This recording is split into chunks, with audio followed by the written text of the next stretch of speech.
All right, kids, we are live on my channel. Welcome to the Fours Effect. I am the one and only Fours.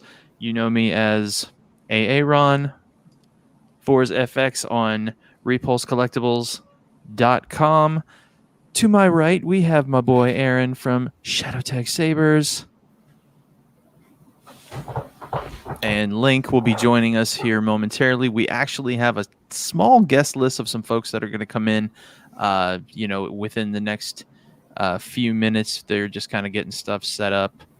There is absolutely zero reason why we're doing this stream tonight. Like, there's none. Like, I was on a live stream last night with Rob the Rogue Jedi. We just started. He just started a new live stream, and it's called the Bad Batch High Council. And Rob was incredibly nice enough to invite me to be a founding member of this council. And so now every Friday I'm going to be joining all the folks there, and we're going to be talking about Bad Batch, and we're going to be just chilling and possibly giving away, I'd like to do a font giveaway, once a week, like just a free font for a random trivia question, whatever. But yeah, dude, it's just tonight we're just kind of chilling and hanging out. We're going to talk random stuff. I got folks coming on, and we're going to chill as long as we can and call it a night after that. I mean, there's really not a whole heck of a lot happening. So let me check the feed here. Oh, there he is. There he is.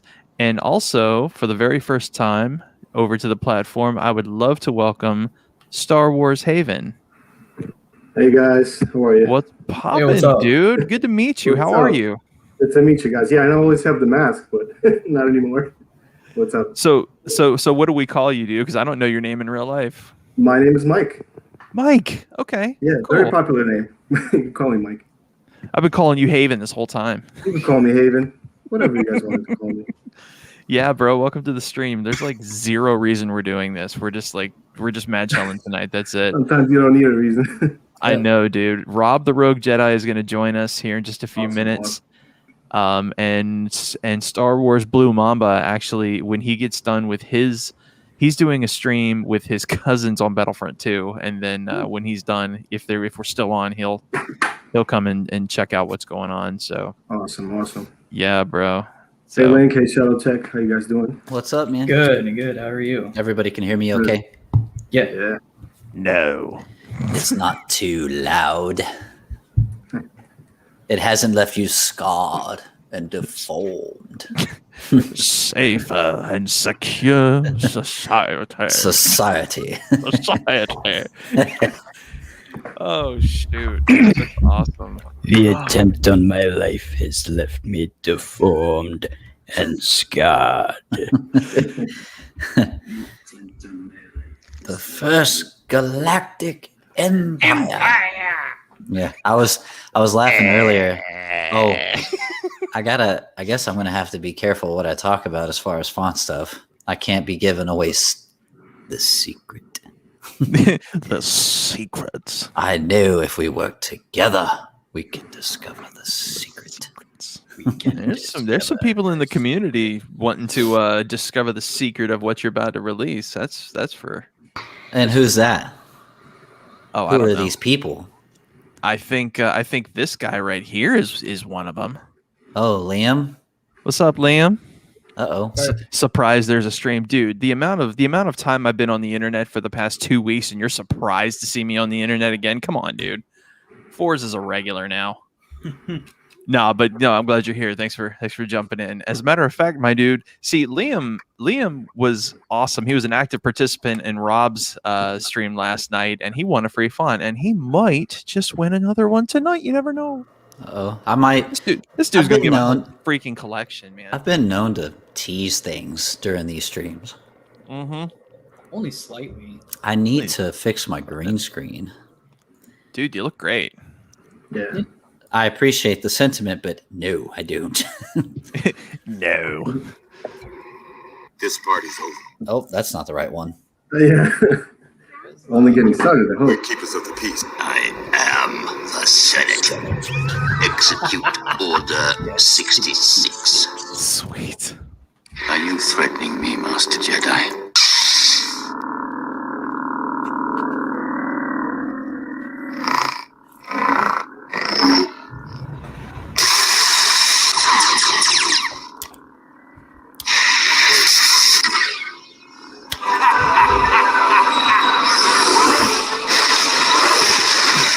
Dude. Gotta take this headphone out. You take my saber out too then? What are we doing? For real.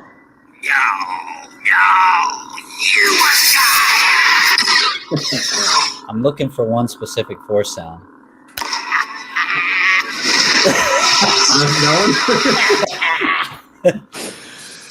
God, those are like all. The Sith rule the galaxy.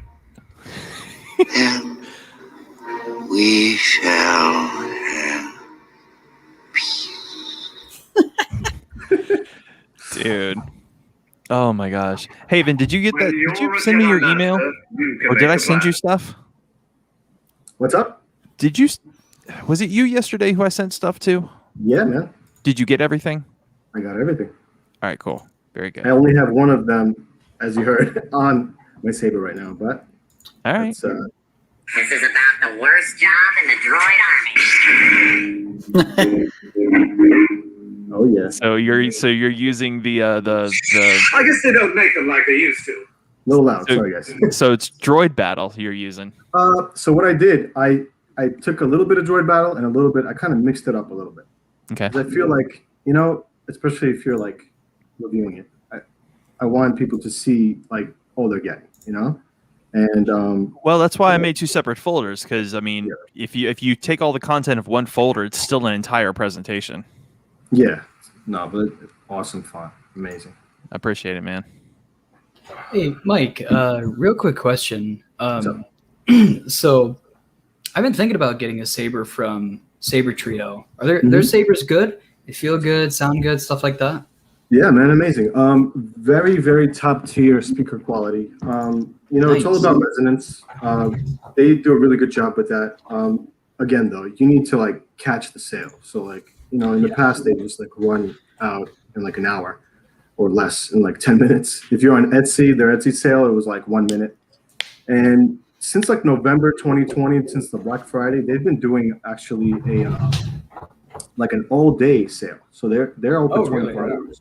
So maybe the next time they announced it, I think their tentative date next time is the end of July. So they're, you know, but they're backed up right now with everything with the chips and everything. So That's awesome. Yeah, the saber I mainly rock whenever I do like demos and stuff is actually a Kaizen Saber Ventus. Got this a good while back, and I actually I did all the electronic work myself. I even designed and 3D printed the chassis that's in it, and it sounds wow. really, really nice. that's awesome, dude. Yeah. Nice. I actually, I have two. So I have, this is the ArcLight, and I have the Aaron as well. But it actually arrived to me. The speaker didn't seem like it had issues when I first opened it, when I first unboxed it. I even have the video on my channel. And then, like, I guess I had a lot of dark side fonts that I like, you know, like Kylo Ren, other ones that I didn't really hear distortion. So then I started with other fonts, and I'm like, I think this thing is crackling. So then reached out to them. They connected me with somebody in California. They have an installer there. You don't have to send it to Malaysia. And he's working on it right now. So, you know, it's in warranty. I don't know. I guess I just got, you know, bad into that. But, Dark side fonts, huh? yeah. Oh, here. More of and a there. Sith? I don't know. They're definitely more fun. But I like a little bit of everything. I really wish they would have done more with Dark Ray, man. That would have been so much fun. Yeah, we just got a little taste of that. But Yeah. How about another? Empress Palpatine. I'll say, Don't be yeah, afraid of fun. who you are. I can feel your anger.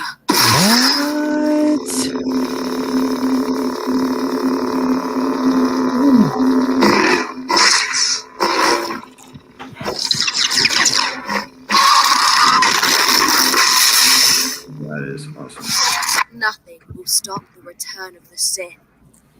Oh, that's nice. Dude, let's go. That's the first time I've heard that. Yeah, You me guys, too. That's incredible. You guys heard of the Fallen Flight from the Pox store that they released? No. I think so. I've heard of maybe. it. I think so. so. They have like a flight series. It's basically like it's called the Light Soundboard. So it's like Eco Smooth Swing almost. Hybrid Smooth Swing is what they call it. And they released a hilt that looks like very generic. I wish I could pull it up. It looks very generic, but it's amazing in terms of like it's for like 160, 150 bucks. You get Smooth Swing. It only has 6 fonts, but you could customize. You could change them around. You change the sound files, and it is loud. That was in the fall. They recently released the Fallen Flight edition, so I picked it up.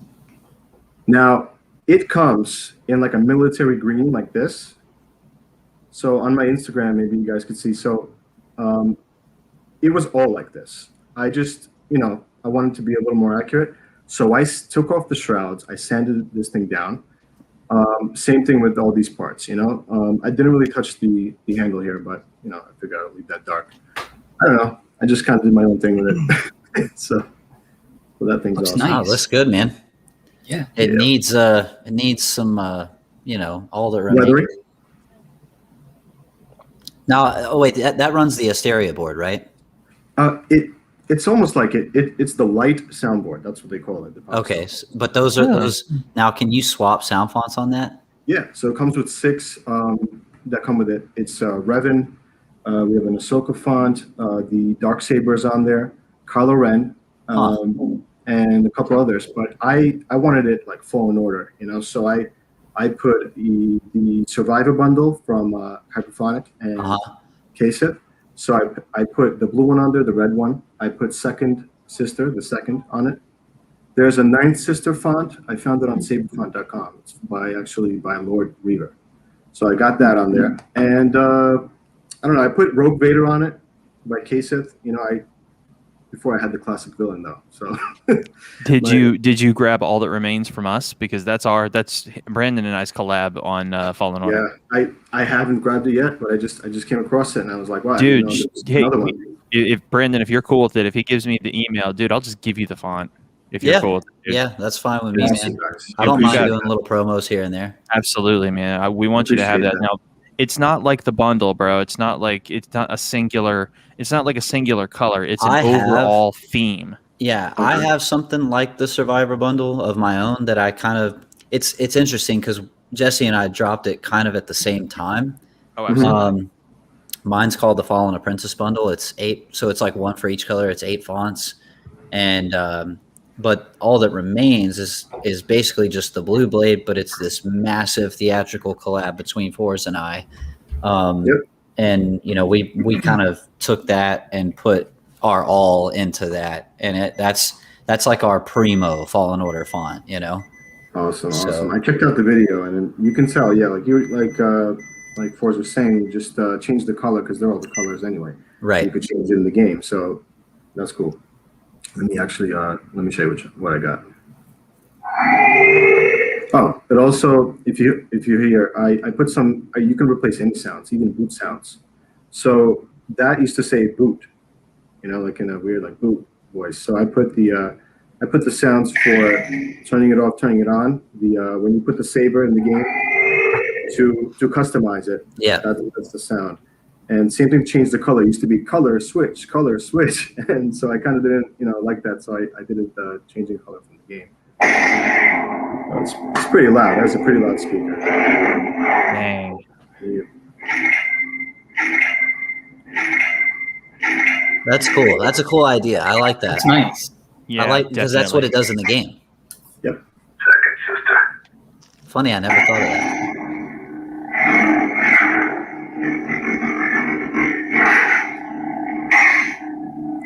Very. That hum sounds very familiar.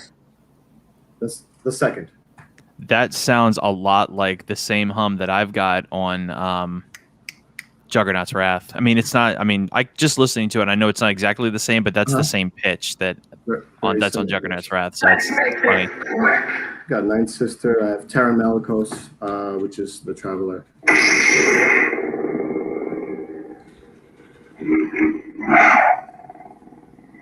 Awesome saber. For I think I paid $169 for this, and it's not NeoPixel, but for the smooth swing and just to how loud it is, very comparable, I would say, to the Saber Trios. More bassy. I wouldn't say it's as loud. Like another 20% would be as loud as Saber Trio, but I have fun with it. Space Window, thank you, man. Appreciate it. Space is great, man. I love it. I would love to either go on one of his shows or have him on one of ours. Like I would love to do that one day. We got to get him involved somewhere. Well, he just dropped it's a quad. The Quad Star. Yeah. Mm-hmm. Yeah, no, Dude, it's awesome. Space Brightest Blades. Period. He's literally like the Tony Stark R&D division of the community, man. Because the blades he comes up with is just, I'm just like where's the the 5 strip, the 6 strip, the hex core, I know, right? I know he's probably going to do it if it'll fit in the blade. I'm sure, there's that too to work with, but yeah, dude, those TriStar and Quad Stars are nuts, man. That I took a look at the video. I couldn't even believe it. Like the camera couldn't even handle the brightness of that darn thing. Aaron, you're an installer yourself. What does it take to push that kind of power? That can't be just an 18650. That's got to be like a 22 something.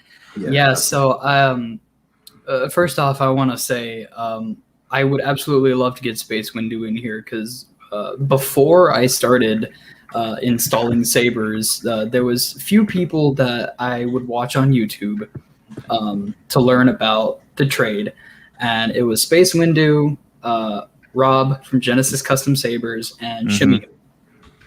Those were like the 3 main guys that I watched to learn about it. But yeah, I saw the video he dropped about the Quad Star, and it's got to be some sort of wizardry going on if he's running it off of one 18650. I would imagine. I would bet it's a dual 18650 solution. I don't know though. Hey, Space, if you're still in here and you can shed some light on how you pull off light, really. I mean, if you have your secrets, that's cool too. Don't worry about it. Yeah. Either that or maybe a 7.4 volt battery. It's the only things I could imagine. Well, go old school and do 7.4 volt solution. I mean, that should do it, I would think. Now, and that's another thing. I wonder what his runtime is. It can't be more than 15, 20 minutes, man. That's a lot of juice. Yes, I was just going to ask that question because if it's a single 18650, then you've got to be looking between all the between the fonts and everything that's running, especially if it's CFX. Dude, you got to be running 9-10 minutes maximum. That's so he says 21,700 on his saber, but 26,650 is better. So those are like really long cells. Okay, all right. Yeah. Those are beast modes, and that makes sense. It has to be like he's breaking records on lumens, Yeah. Yeah. Wow. Crazy stuff. Wow. Could you imagine 2 26,650s? Could you? I mean, the size of the hilt. It's either really long or really thick. Thick. Beefy. Big fonts. No joke, man. Dude, Oh, shoot, yeah. Space Windows is like Arby's, man. They got the beef. He's got the beef, man. He's got the meats. He's got the meats. Oh my! Those meaty sabers, man. Liam, you will go blind. Dude, watch his videos, but put shades on. I know, for real. Yeah, a cop directs traffic with it, or Keenan, he's out on the land on the airstrip. The airstrip, air traffic control, waving people down. Funny story, real quick, because everyone that I work with in the shop on base, they know that I build lightsabers, and almost every time I bring it to work, they say, Johannan, you need to make 2 of them, go out on the flight line and marshal the aircraft with them. I could do that. They'd see it better than those tiny little flashlights that they have out I there. know, for real, dude. Let's see if I can get a question out of space before he takes off. So, Haven, what else you been working on, brother? Just doing some reviews. Working on actually. I want to get a commission for this for the Graflex I started telling you about. I got the Corbanth Graflex Supreme on May 4th. So as soon as that comes in, I want to get a commission on that. So I'll get that going, and then start looking at that that negotiator that hilt that you said. That was awesome. Yeah. If I didn't send it over, I see. I didn't know you were getting a Graflex. If you're getting a Graflex, I've got. I have another font called Sequelflex. Sequelflex. Did I send? If I didn't send that to you, let me know. I'll send that to you. That's the sequel trilogy straight up Graflex font. So if you're interested, just get a look at it. It's not like my other fonts with all the extras in the extras folder and stuff. Like I'll be honest with you, man. I wasn't very excited to create that font. It was one of those deals where it's like I made the sequel villain, so that was my Kylo, and I actually had a lot of fun making that one. And I figured, all right, well, we need a hero font, so I went ahead and just made a. You could call it a Rey, you can call it a Finn. It's literally a very nice mix of all three of those movies in that one, saber. Some folks like it, others are like, eh. So, and I don't blame them. Look, it's a great Graflex font. I've got it in my personal saber. Hey, real quick for space. He says Qui-Gon's is the best saber. Let's hang out. Yeah, real quick, space. If you're in here, this is for you, bud. Haven, He is the chosen one. This is where the fun begins. My powers have doubled since the last time we met, Count.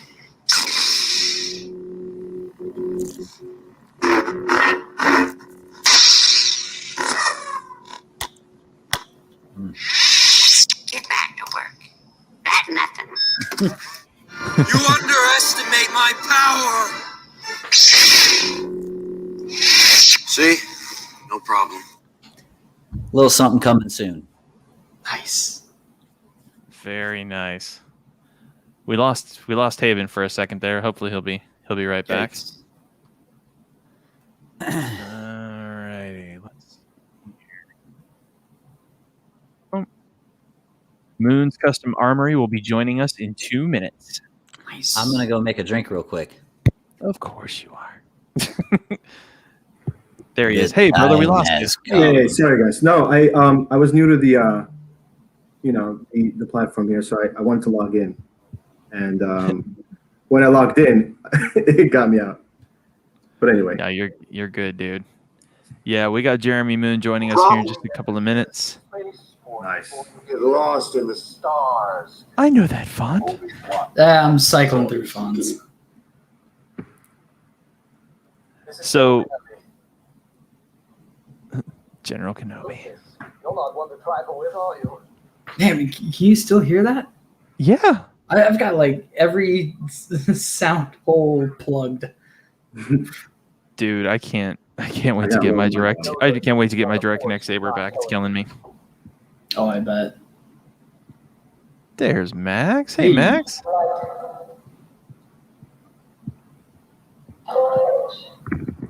right, what's going on here?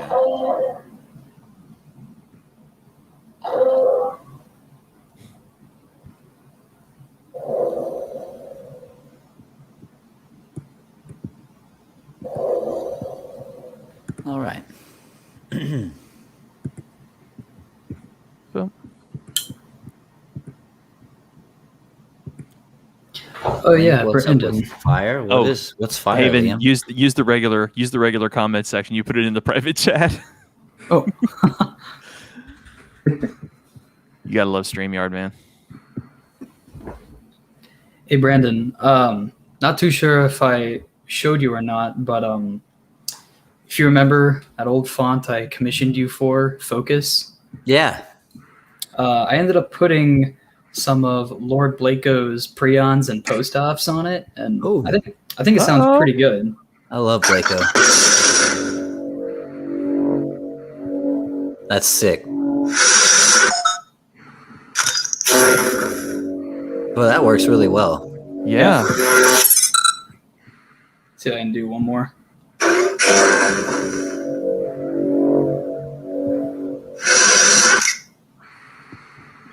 No, that's Very awesome, nice. man. Pretty level. That's somebody I would love to get on stream one day as Blako. My Oh yeah, goodness. oh yeah, absolutely. I don't know if he would do it though. I don't know if he seems to keep to himself, but I could be wrong. I don't know if he would ever do that. But if we ever, I might have to reach out to him and see if he'd be willing. Boys. The man, the myth, the legend. Yes. What's Hey, going guys. on, dude? How are you? Good. Just trying to set up my camera. I hear you, man. Give me a second. As soon as now we're gonna get Rob the Rogue Jedi here in just a couple of minutes. Once he's in, we can start talking a few extra things. Cool.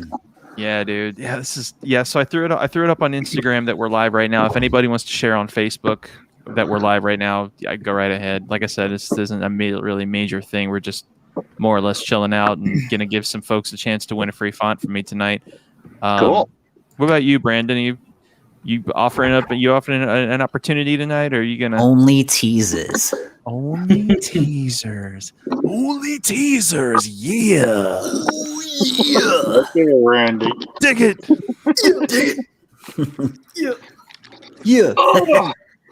He's Hey, gonna guys. show a font called Spice and Excitement. Yeah. The cream of the crop. That's like the best I wish I interview. had If you the haven't seen that, glasses. you have to. What'd you say, Jeremy? I wish I had the glasses. You know. Yeah. Yes. Yeah. Oh man, Bro. That's the too funny. WWE font, that would be great, eh? Hey, Jeremy. Yeah. You ready, bud? I Four. am the Senate. Execute Order 66. Good, Anakin, good.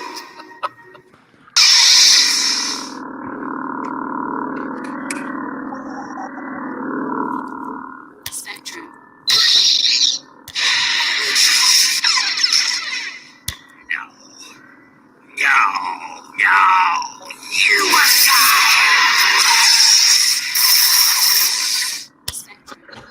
Keep doing Spectrum. All right, I give up. Oh, He was too dangerous to be kept alive. Anyway, I gotta, I'm gonna stop. Benji said this a stream or two ago where he's like, I'm done with Force Clash. I'm just gonna do Force where you do the swing in the button because, Yeah. and I'm really starting to understand his pain because for whatever reason, man, Force Clash, at least if you don't have a blade in, is so hard to trigger. So I'm probably just gonna make all my sounds just Force, swing only, and yeah, it's just, I think it's just way better. But anyway, yes, I was telling these guys because Aaron's gonna do a font giveaway, but I was like, only teases for me because I'm working on a lot of shit right now. nice. Haven, do you work primarily with Profi or like I know you got that light board, but what else do you what do you demo with primarily? Primarily CFX. Yeah, Okay. so I didn't get into Profi yet, but hopefully in the future.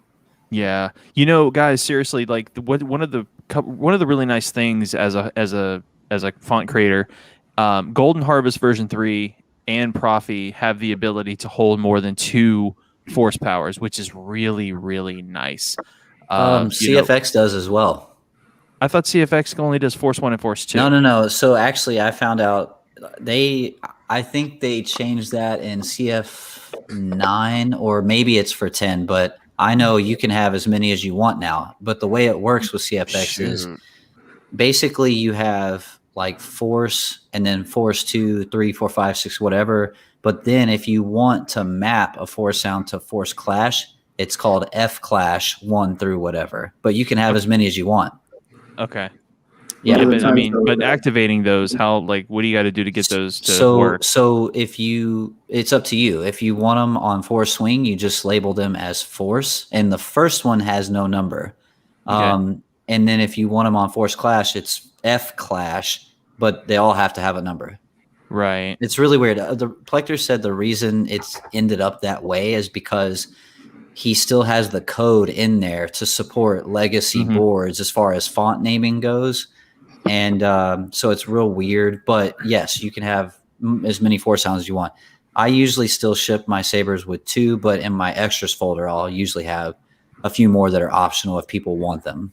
Yeah, I did the same thing with Negotiator, except it's not in CFX. Like if they want the extra Force sounds on CFX, they're going to have to go to the Prophet or the Golden Harvest version and drag them and rename them in their CFX folder. Because I honestly thought that it was still only using Force 1 and 2, because Droid Battle has a couple like really, really great Force on it, and they're funny as freak, dude. Yeah, I put one on.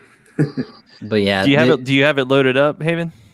I have it loaded up. Let's see if I could. Yeah, as a font maker, keeping up with like how files have to be named for all these boards is quite a chore. But like I've got worksheets if people need them that help you. It's like a guide that makes it easier than the manual does.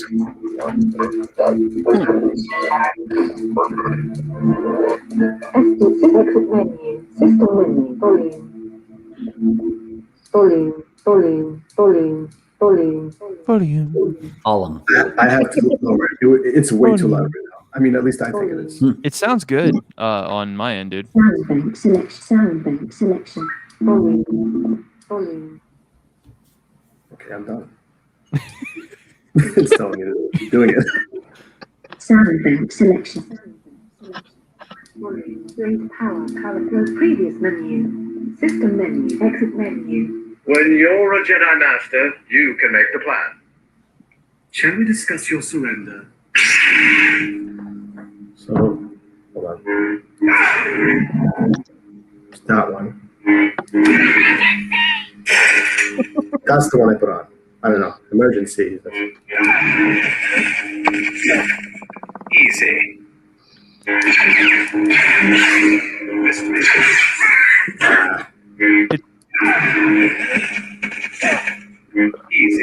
It's the one where the droid hits the wall and he goes, Yeah,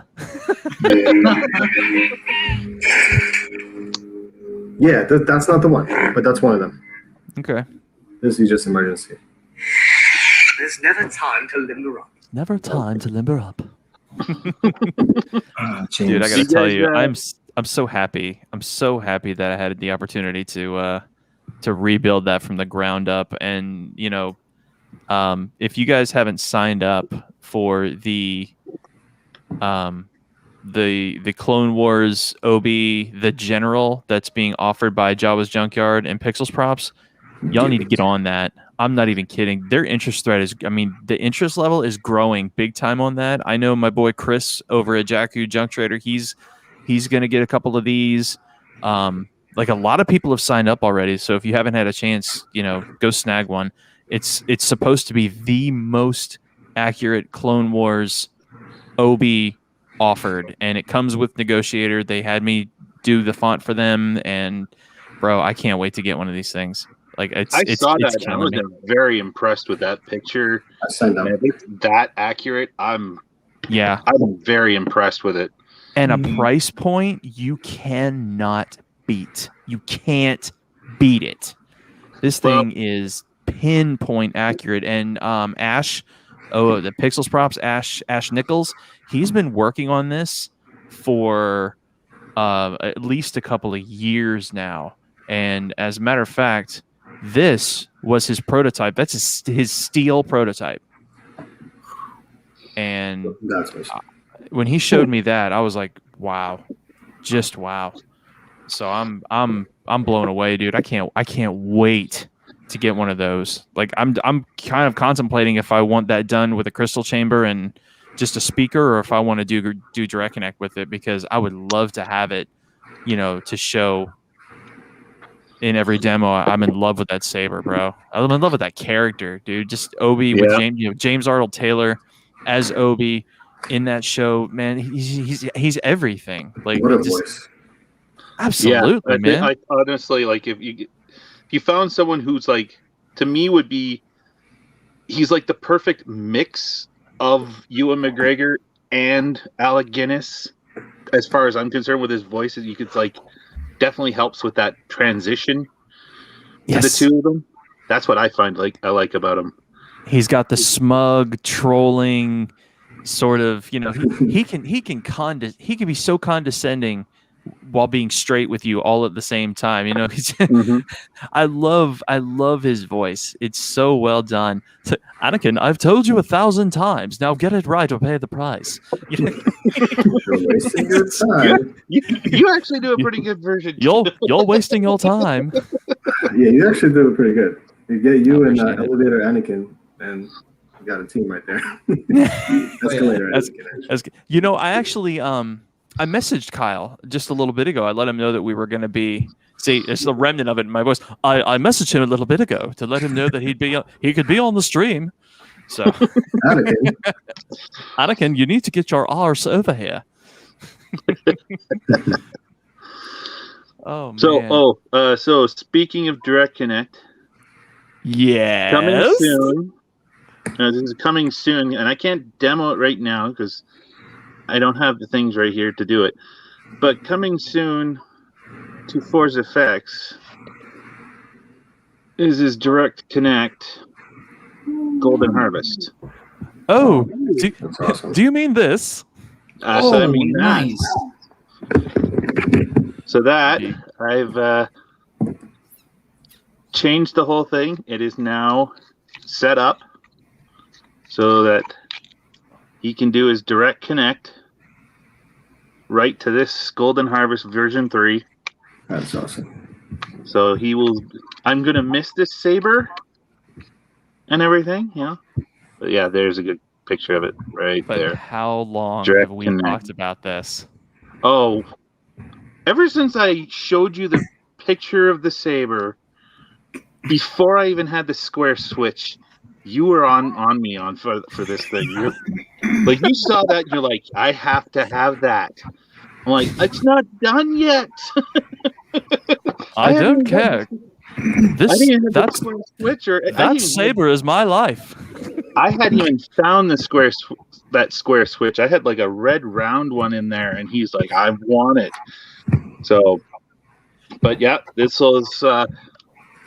I can turn it on right now, but it's going to be a very silent saber until it gets to him. And yeah, but we're gonna do a truck stream because you had that thing in your work truck the other day, and it echoed from my phone. Like that thing had some noise in your truck. I couldn't imagine. You were probably deaf for a few minutes after that. It was it was loud to you. It was louder to me because I'm inside. It's like I'm inside this space that's just echoing the Negotiator. And then I think the other one I put on was your Darth Malgus phone. And like, it's just. I appreciate I had it. to turn down. That's too cool. Hey, yeah, Jeremy, man. If you could, after the stream or at some point, can you message me and just send me a whole bunch of pics of the chassis and how you adapted the headphone jack to the chassis? I can. The only problem is I have no idea. The piece that I used was just a piece I found in my Greebly box that was like, it was plastic. It fit inside, like the piece fit within it. And I had to like do some retrofitting to actually get it inside and hold inside the chassis. But I can honestly tell you, I don't know what the piece was or where I got it. It's just in one of those boxes I had around. I'm like, ooh, this will work. Well, still, I'll send you pictures of it. Yeah, just some pics because whenever I get this bad boy machined, I'm going to be making one for 4s, and I'm going to need to find a way to adapt the chassis for Direct Connect. Well, if you're like 3D printing a chassis, or like for Direct Connect, or are you just doing a? Yeah, 3D printing. Okay, because this was just something I fit within the speaker pod of the chassis that was actually on it. So, but I'll send you some pics of it to give you an idea of what something like that would look like. So, that'd be awesome. Thank you. Yeah, no problem. That's pretty awesome, dude. Yeah, I appreciate you doing this so much. Like, absolutely. Hey, Oh, you know what, guys? So you guys are aware, like how I do my demos now, and Kasith does his demos, and Jesse does his demos. Like, there's a way that this works, and like I hate to be a secret spoiler, but I'll tell you how we do it. Um, so first of all, what you need is you need a Saber with a Genius installer. Kind of like this guy right here.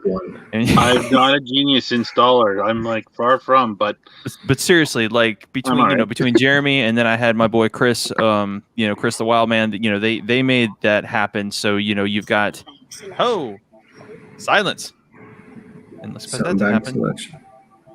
You know, I can take whatever I want. So they have to wire. And Jeremy, real quick, explain how, as far as getting it to an aux jack, how does that work from your board, whether it be Golden Harvest or CFX or Profi? Like, explain to our audience how you make that Saber compatible. Well, honestly, this Saber with the Golden Harvest, it was straight up. It worked wiring it straight to it's the two wires that you would normally do from the speakers, basically, and and I just wired them actually to the two nodes on the jack itself, and it works great. Like, It was so easy to, like, I thought the first time I did it, I pulled the wire out and had to fix that part, but it's just straight up hooked up to the pads. Okay. So yeah, because I mean, I know Link. It was Nate who was also working on it, right? Brandon. Sorry, what? That Nate was also working on that, right? Because he said he had wired his Saber to, what was it, his stereo in his setup, or a car stereo or something. Who are you talking about? Nate. Oh, I don't know. I haven't talked to Nate in a while. I reached out to him recently, but I'm not sure how he does his direct connect. Nathan from Wild Space Outpost? Yeah. That's who he was actually the one who gave me the idea, because I knew it could be done because because he did it with the Golden Harvest. Right. And yeah, he sent me a video of it hooked up to his car stereo, and he was booming in his car. That's for sure. But yeah, so once you get your Saber installed that way, right at the bottom of the pommel, your installer should have an aux jack right there. So what you do is you take an aux cable. This is the one that I use. You plug it into the Saber, and then you plug the other end. So this is the part that sucks for PC users, or if you want to take it live, because you have to have a sound interface. And Focusrite, like, if you're looking for a somewhat cheaper way to do it, investing in a Focusrite Scarlett sound interface, like a Solo or a 2i2, a 2i4, you can plug oh goodness, hang on. You plug one of these into the interface, and you just hook your aux jack up to it. Goes, yes, thank you, Aaron. Hang on, let me put you solo real quick. So show them real quick. Cool. So for any of you that are not familiar with audio interfaces, this is what a very simple one looks like. This is the Focusrite Scarlett Solo. That's the Solo. It's very cheap. Pretty much what you would do is you would use that adapter that Forrest showed you. It's pretty much a 3.5 millimeter to 1/4 inch jack adapter.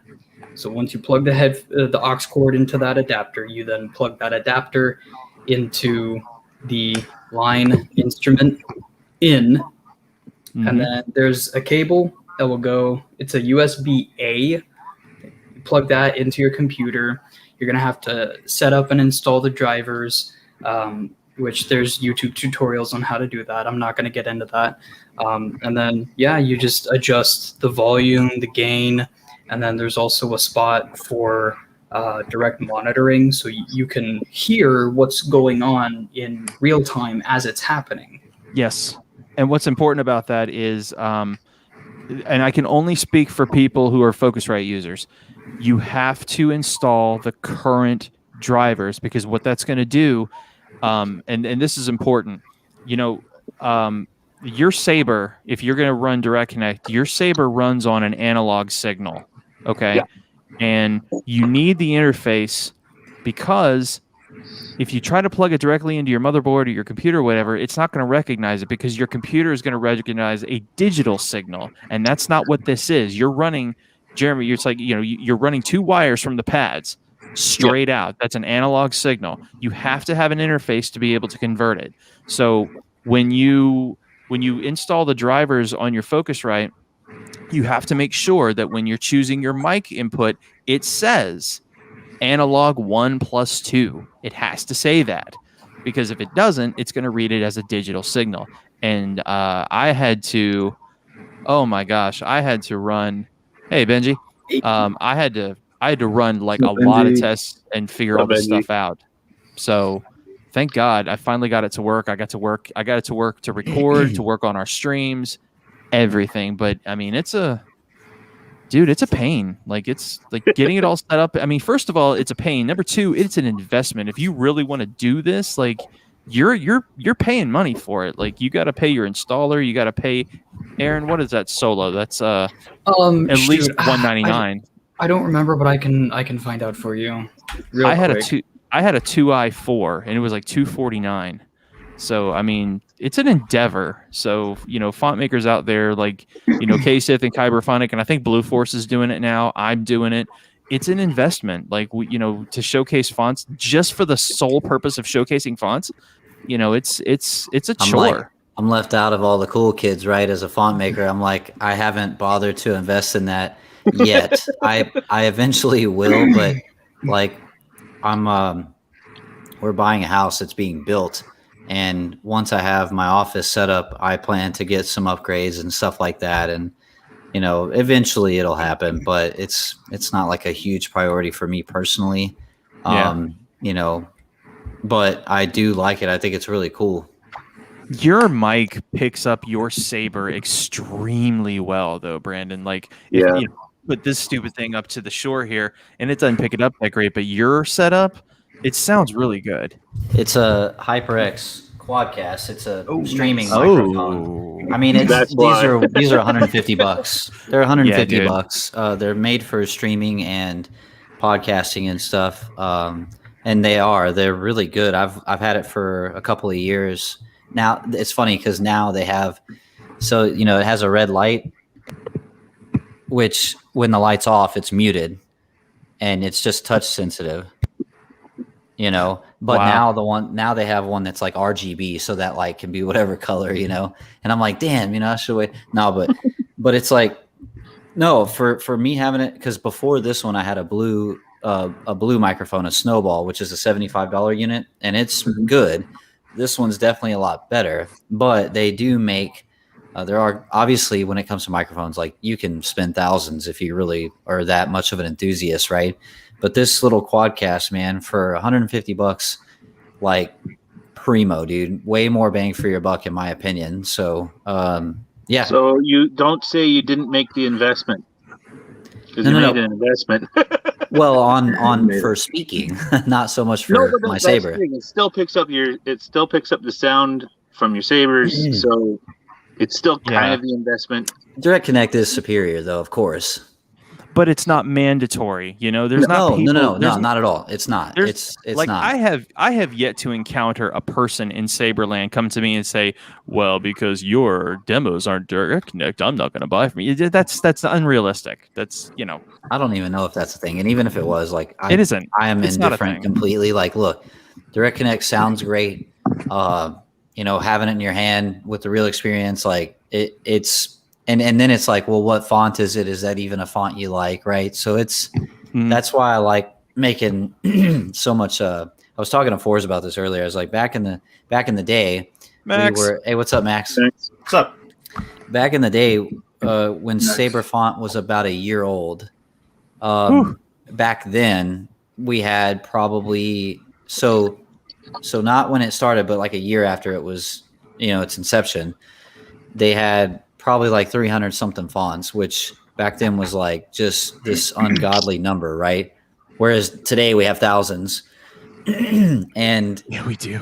And the stigma back then was like, oh, you know, I don't know what you could make because there's 300 of them. They're out there. There's everything, and I'm like, you know, challenge accepted, right? It's like, well, I mean, if you've seen my library, I have just this ridiculous, just stuff that has no business being on a lightsaber.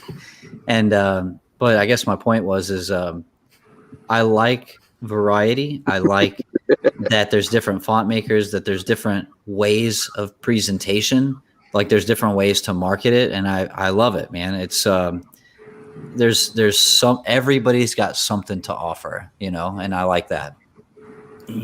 Absolutely. Yes. Real quick. Yes, real quick. So I did the research. Focusrite Scarlet Solo, brand new, is about $119. That's not bad. 120? That's not bad. That isn't bad. It's not. It's fairly cheap, but still $120. How much is the adapter? The quarter-inch 3.5 is that like $15? Like, I doubt that. You can probably for $15 you can probably get like a whole aux cable set up with like an aux cable, adapters, RCA splitter. So honestly, guys, seriously, this was $5. Okay, this was 99 cents at a guitar store in Tampa. Okay, I mean, it's just that simple. Haven, let me ask you a question, because you demo, like you do this thing for a lot of font makers.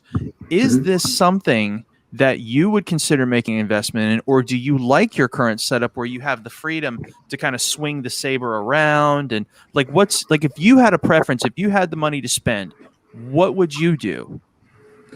I would definitely try it out, but I was thinking about it. There was another guy, you guys know him, Gray Paladin. He kind of went around like a different way. Like, instead of doing it this way, he just got like kind of like a better mic, a better kind of camera setup, and it has a better mic that picks up the swings much better. I kind of find it, like I need the freedom. You know, I want to swing it. I want to kind of animate it. If I were to, sit and show it off, I would only go probably with the direct connect. You know, because it seems like a way to like really immerse our fans, and everybody who's interested. So Now, and I really hope we get back to it soon, but my buddy Chris, he had a really great idea. He said if you're going to take your saber out into a crowd and you wanted to use your direct connect saber, to actually get a miniature speaker that could clip to your belt. That's amazing. And you crank that, you're looking like a proto saber, but it's a dude. But you crank that sucker up, and then you turn your saber on, and like it's just blasting. It's a little bit, it's almost like it's like a smaller size, computer. What though, Forrest, my dumb ass would be doing flippy dippies and tangle it all up, and then I would trip and fall on my face. I'd break it. I would rip it out of the hilt and be like, oh crap. So if I may, as a guitar player of 8 years, something that I've considered doing with a saber is, rather than putting a little headphone connection in there, doing like what's on a guitar, a 1/4-inch jack, because there's actually wireless guitar systems out there that are like maybe this big. That's it. Plug it into the saber. Some of them fold, so you can kind of fold it up and then plug in the other one to a big speaker or something, and then you still have the freedom to spin it around without getting tangled up in cords. And it's still pretty much direct connect. And as far as I'm concerned, those wireless systems have like very close to zero latency. Yeah, I was gonna say, like, really I know a long time ago, like for conventions, people would use the Bluetooth modules, and go that way. But latency was their issue. But this was 3, 4, 5 years ago. I mean, by now the technology would probably be up to par with latency, I would imagine. And there's probably, like you said, a handful of solutions, I'm sure. So Lando here is mentioning he hacked the system. Lando, can you elaborate in the comments section what you did to hack anything? Because I'd like to know. Because I mean, we get are him you on the talking? stream? No, Less I mean than he's in the 1 comments right now, but no, I'm just How much curious is if that? he was. I was curious if he was able to make his computer recognize an analog signal without the use of an interface. If I could go wireless with a direct connect, I would rather, because I'm the same here we way. I go. like the freedom, but There you go. latency would depend. Yeah. You seeing that, Jeremy? Put a lav on it. What is that?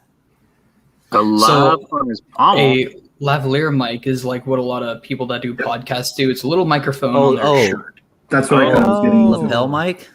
Okay. It's called a all right. lav mic. That's interesting. All right. It's See, called a lavalier mic. my bad. Lavalier. See, I thought he hacked, like he literally hacked his computer to make it recognize so too. an analog signal, and I'm like, what is this magic?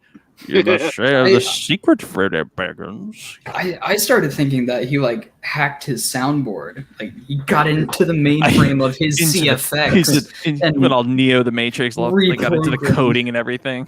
He's saying it's on his out of universe font review video. So yeah, I guess we could check that out. Okay, that's neat. Thank you, Lando. Appreciate it. That's cool. That's cool. But yeah, guys. I mean, that's what. Like those are your options. That's variety. Haven, I'm glad I like that you shared that you have, that freedom to kind of, do your flips and spins and and the other thing is if you're showing off those blade styles, you don't want to be like me with your your dinkified, blade. You can't do any blade styles in this, because I mean the only reason I use this is that I'm not smacking the monitor and the camera and the because yeah, you don't have that much room to swing, eh? No, You'll be not at all. All of a sudden your microphone goes in and goes I know, dude, for real. I started off with like a 36-inch blade, and now I got a 32-inch with my Aaron, the Sabertooth Aaron that came recently, and I don't know, I like it a little bit better. I guess you hit less stuff. Let's just say that. So yeah, for real. One take instead of like 4. Well, dude, Well, listen. Mine's small. It's a 7-inch. Like it's like a real tiny one. Dang, I thought it was the same. I thought it was the same blade size as this, Jeremy. But in that saber, I just thought you had it embedded deeper into the hilt. No. That's it's cool, a man. 7-inch. This was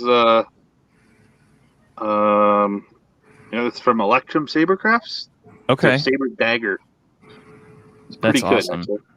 Now, Haven, I was going to say, man, we really appreciate the work that you do and just kind of with the reviews and everything. I'm looking very forward to what you got coming up pretty soon. Appreciate it, guys. Absolutely. Thank you. Max, need you to quiet down, man. You're being too loud over there. Oh, I am?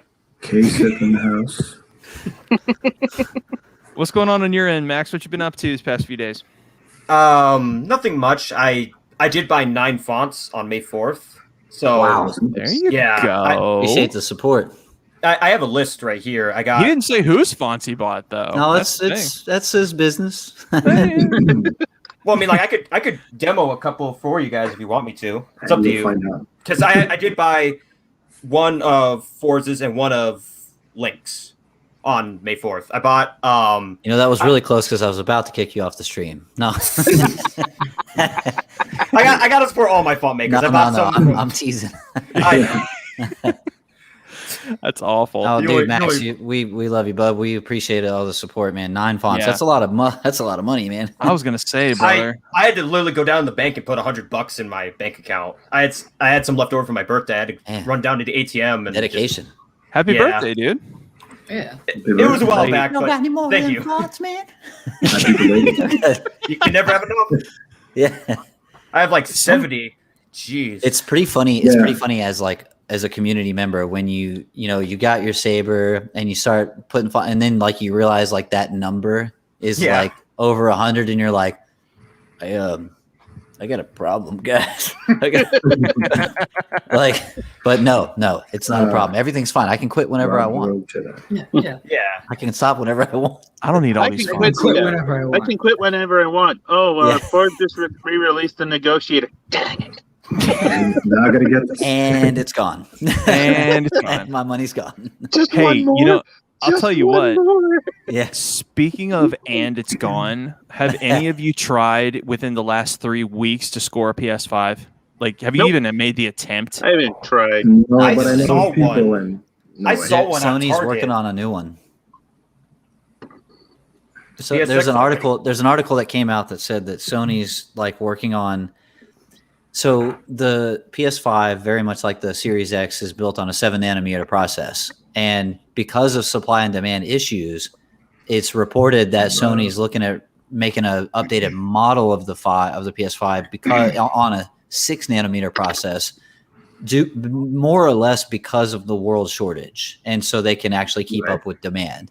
So the earliest would be 2022 for that. What's being reported. So we'll see. But if you think about it, the PS4, they had the PS4, and then about a year later, they had the PS4 Pro. So was it only a year? I thought it was like a year and a half, 2 years. It was about a year, it wasn't quite 2 years, I don't think. No, I don't think it was 2 years. It was definitely it was like that was like a year and 3 months after. Yeah, it was pretty fast, man. So I'm just gonna wait on the next model, whatever, right? The only game coming out for PS5 that I like have to have, like I'm cutting off people in traffic to get is Horizon Forbidden West.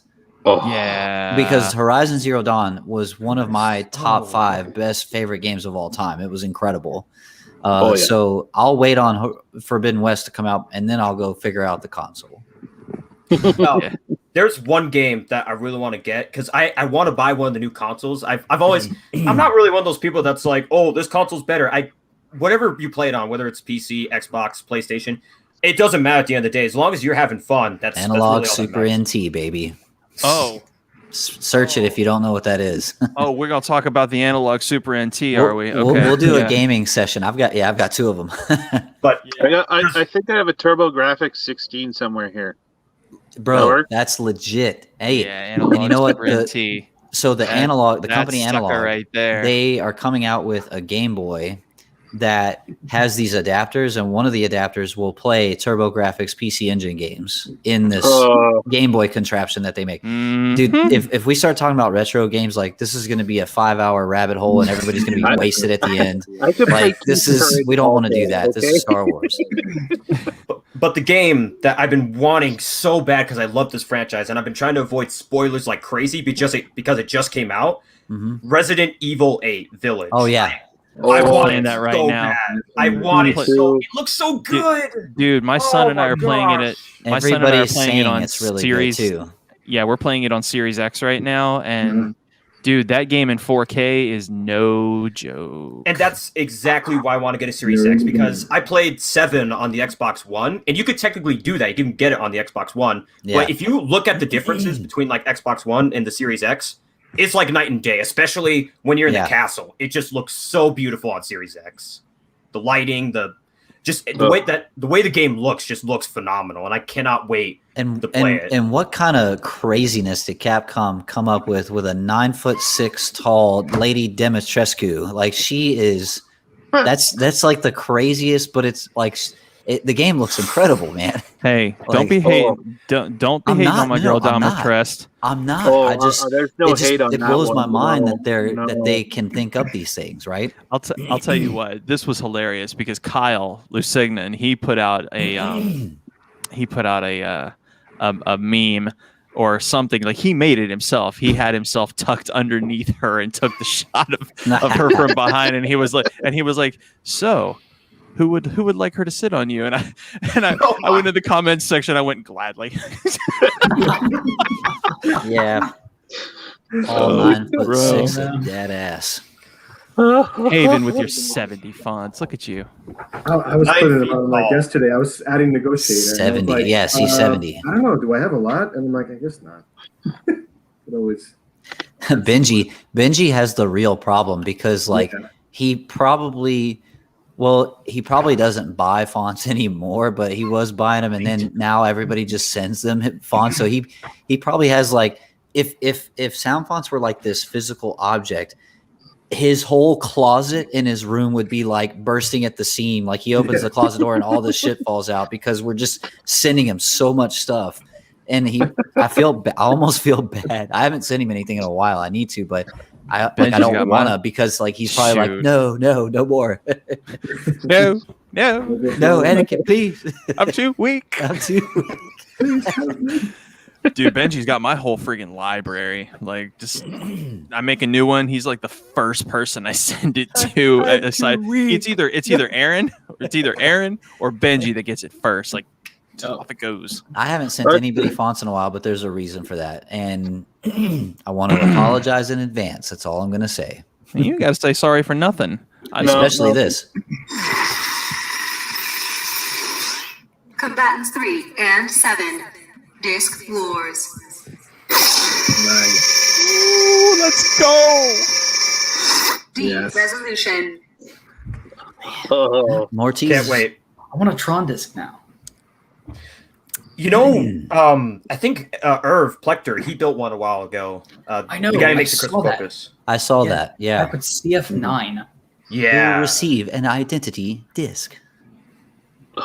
It's great, man. I want to do that. I want to deck it out with NeoPixel. I wish I could, man, but I'm one of those people. I would just have to pay people and be like, all right, how much does it cost? And just give me the finished product but then it's like $500-$600. I'm like, there's probably something else I could spend that money on. I like think a PS5.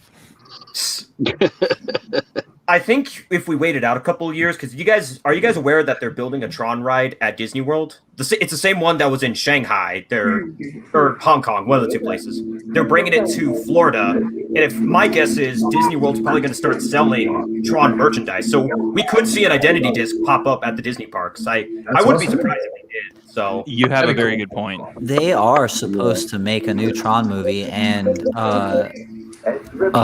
what's his name's in it? Jared Leto. Yeah. Jared Leto. I'm really curious to see what they do with that. I'm a little worried about Tron 3 because Daft Punk split up. Yeah. And I don't know who's going to Somebody's saber's really loud while they're cycling through fonts. Yeah, but the thing is, there's some really good electronica guys out there that could probably not do as good as Daft Punk, but Daft Punk was a perfect choice. Yeah, to do Tron the soundtrack Legacy is going to be hard to top, though, too, man. Yeah, I don't know how you top that. Well, considering the facial technology that Disney has now versus then. I mean, graphically, sure, but even from the costumes and just the art style, really, right? Like the art style and the story they did, because it was a sequel. It's like, where do you really take it story wise? And then graphically, it's 10 years later. I'd love to see what they could come up with, right? And I agree with you, but I'm down to watch it. Let's go. Rob the Rogue Jedi is in Forza's channel. Let's go. What's going on, boys? What's going on, fellas? I'm loving the chat. I love all the positivity, man. This is a blessing. So thank you for having me on, guys. Oh, absolutely, dude. You're family, bro. You're in here anytime you want to be here. That's what it's about, fellas. I love that. For those of you who don't know me, I am Rob the Rogue Jedi, and I'm all about family. As you see here, I got a hoodie. It says vibes. That's what it's about. Good vibes always. So thank you, fellas. Thank you. So Rob's channel I was on last night because he just started the Bad Batch High Council, and he was real kind enough to invite me into that. And what an absolutely diverse live stream. I gotta tell you, it wasn't just sabers, it was everything, dude. We had cosplay, we had Darth Ravens was part of it, and that was he was a blast. I have to say that's one of my that's a good awesome brother of mine. That's another one. Good-hearted human being, and that's all I do, guys. Is I love having good-hearted people that are genuine and just great in the community, because that's what it's about, right? If we don't have good-hearted people, man, and I get it. Listen, Star Wars is great and everything, but you also need humble people, because without those type of people, we don't go far at all. So, yeah, that's an awesome dude right there. I mean, the whole panel was great. I have to say, we had, and I'm not saying you guys are awesome, but man, yesterday. We had some heavy hitters. It was awesome, and I have to say, Star Wars Haven, you were there. Thank you so much. I don't really know all you guys, but I'm hoping you were there. So if you were, thank you so much, and I really appreciate it. Many blessings. So now that Rob's here, let's go around the room for like folks who don't know, because again, we all have different followers, and Rob did a really Rob has shown me some stuff just on about having a platform. It's there are some things I've learned some things from Lando. I've learned some things from Rob. I've kind of learned some things on my own. Link has taught me a whole bunch just about how to run a stream and whatnot. And I mean, my of man's course, got the dope set up in the background, so he looks like he knows what to do. I mean, I wish I had it set up. All I got is my Black Series figure, so that's all I got to offer. So, yo, Rob, Link is my. There you go, Jeremy. Basement Raptors. That is true. There we go. Yeah. There we go. Behold my stuff. Yeah, right. Yeah. For real. So so let's go through the room, and just so that we all kind of all of our followers here can kind of Rob, start with you, because you're new blood to a lot of the Saber community. Yeah. Someone's Oh got to man. mute the stream on their end, by the way. There's an echo. Oh. I was actually trying to look at the chat. All right, is that better now? Yeah, you're good. Yep, there we Okay, go. cool. No, I exited out. So no, guys, what's going on? Yes, I am pretty new to the Saber community, but I do know a lot of the people from the Saber community. Absolute Sabers, who is Sam, that is my brother from another mother. I'm so blessed to have met him. That guy has shown me the ropes. He has been my day one since day one. So I'm super grateful for him. I mean, there's not really much about me. I cover everything in a sense of, everything Star Wars, like anything news, even Saber stuff, man. I've been talking about it lately. I mean, Corbin just dropped like some crazy Sabers. I don't know if you guys checked it out, but I just bought myself a Malgus, which was insane. I spent $700, bro. My wife. The funny thing, I'm gonna tell you guys a funny story. Literally, when I went to go buy that Saber, I don't know if you were there for his effects. My wife, literally on the live stream, was like, "Oh, babe, that's such a nice Saber. Why don't you get another one for yourself?" I was like, "Oh, word? You want me to spend another $700?" And she was like, "Oh, no, definitely not. No, don't do that." And I was like, "Yeah, no, I don't want that." Yeah, dude, I just happened upon you on Instagram when you were doing that. You were so hyped up and excited when you bought that thing, and I saw it, and you were like, "What's it gonna be? Should it be the Malgus?" And I'm like, "If he buys a Malgus, I can give him a font." So He's got a it. font for that. Rob's already the owner. We're all set for that.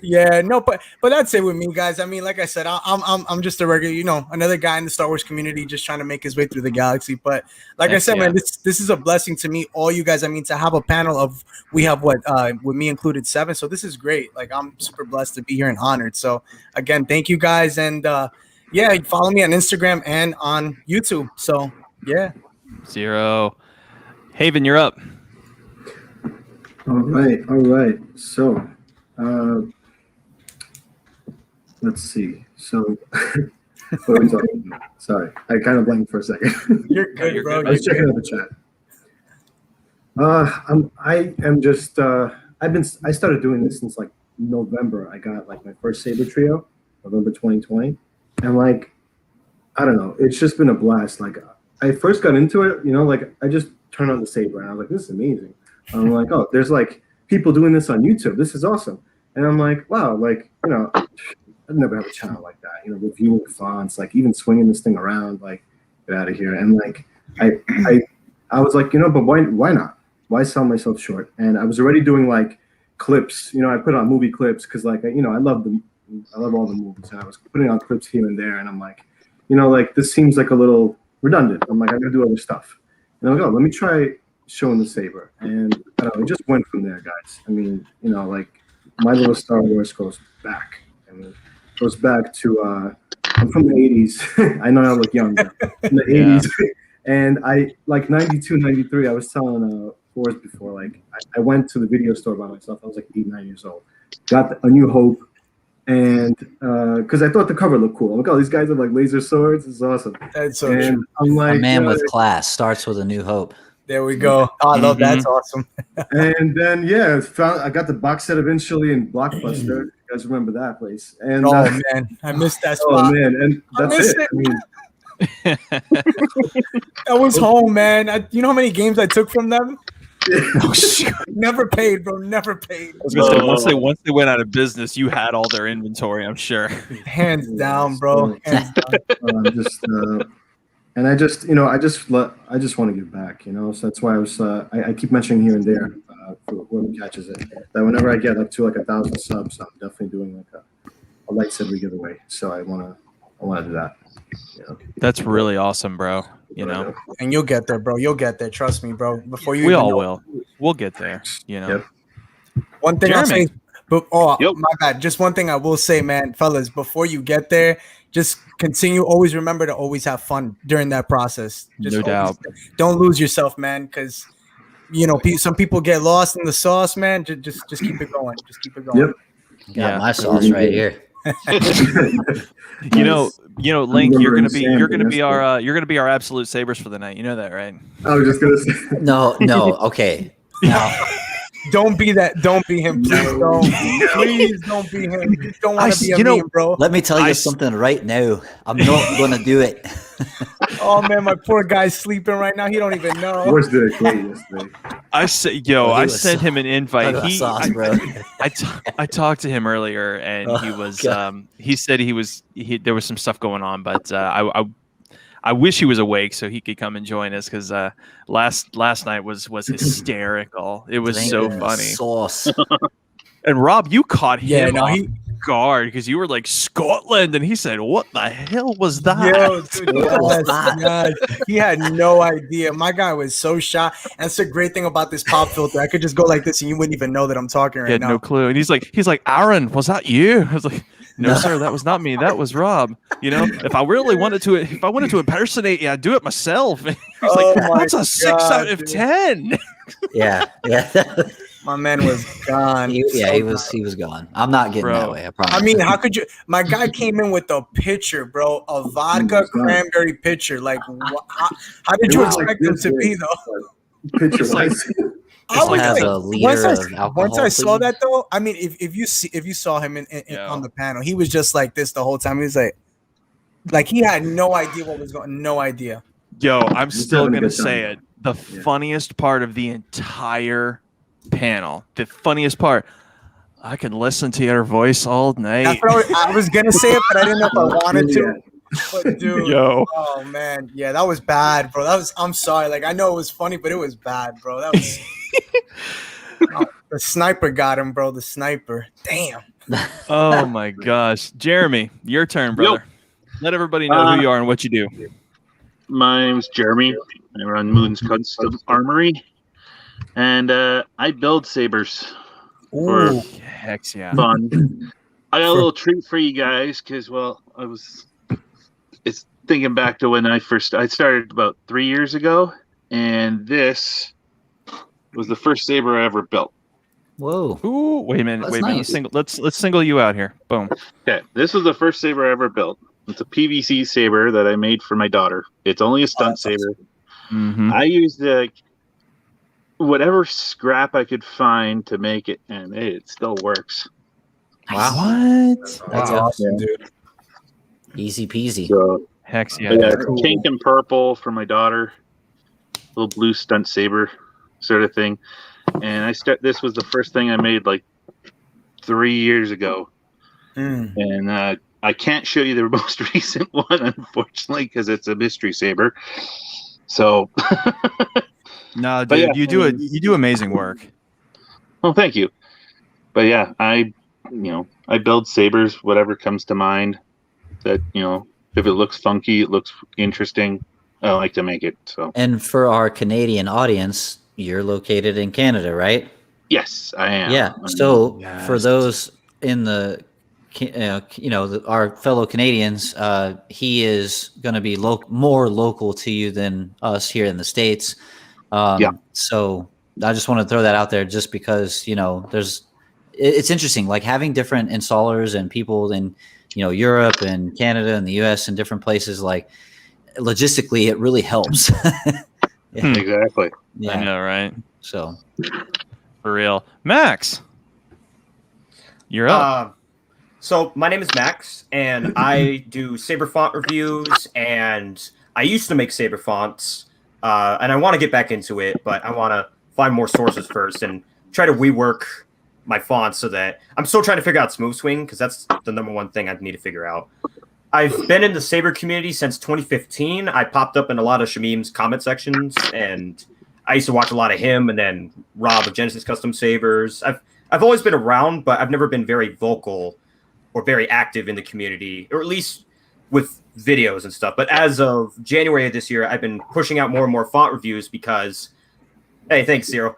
I just love the sound design of Star Wars. I'm just a huge sucker for sound design, whether it's in Star Wars or any sci-fi or any movie. If it has a really good sound design, and especially if you go back and just see how much work goes into that, even like the littlest things that we take advantage of, like foley, for example, in like a scene where like someone could be walking and they have to record every individual sound of his footstep because you can't use the original audio. It just sounds all muffled and it's just full of noise. It's fun.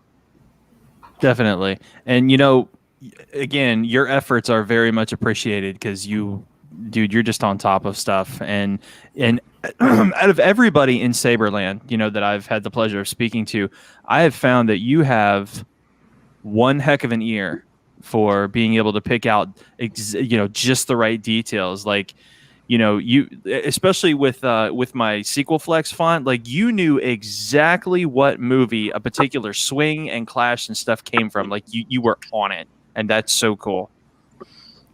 It's a blessing and a curse because I'll give you an example. Kylo Ren's lightsaber, you can actually hear in the movie Ready Player One. If you go back and watch Ready Player One before, kind of a spoiler, by the way, and it's a really cool scene, and I recommend checking it out. But it's a scene where he's about to summon the Gundam to fight Mechagodzilla, and when he opens up the screen, it's the sound of Kylo Ren's lightsaber activating.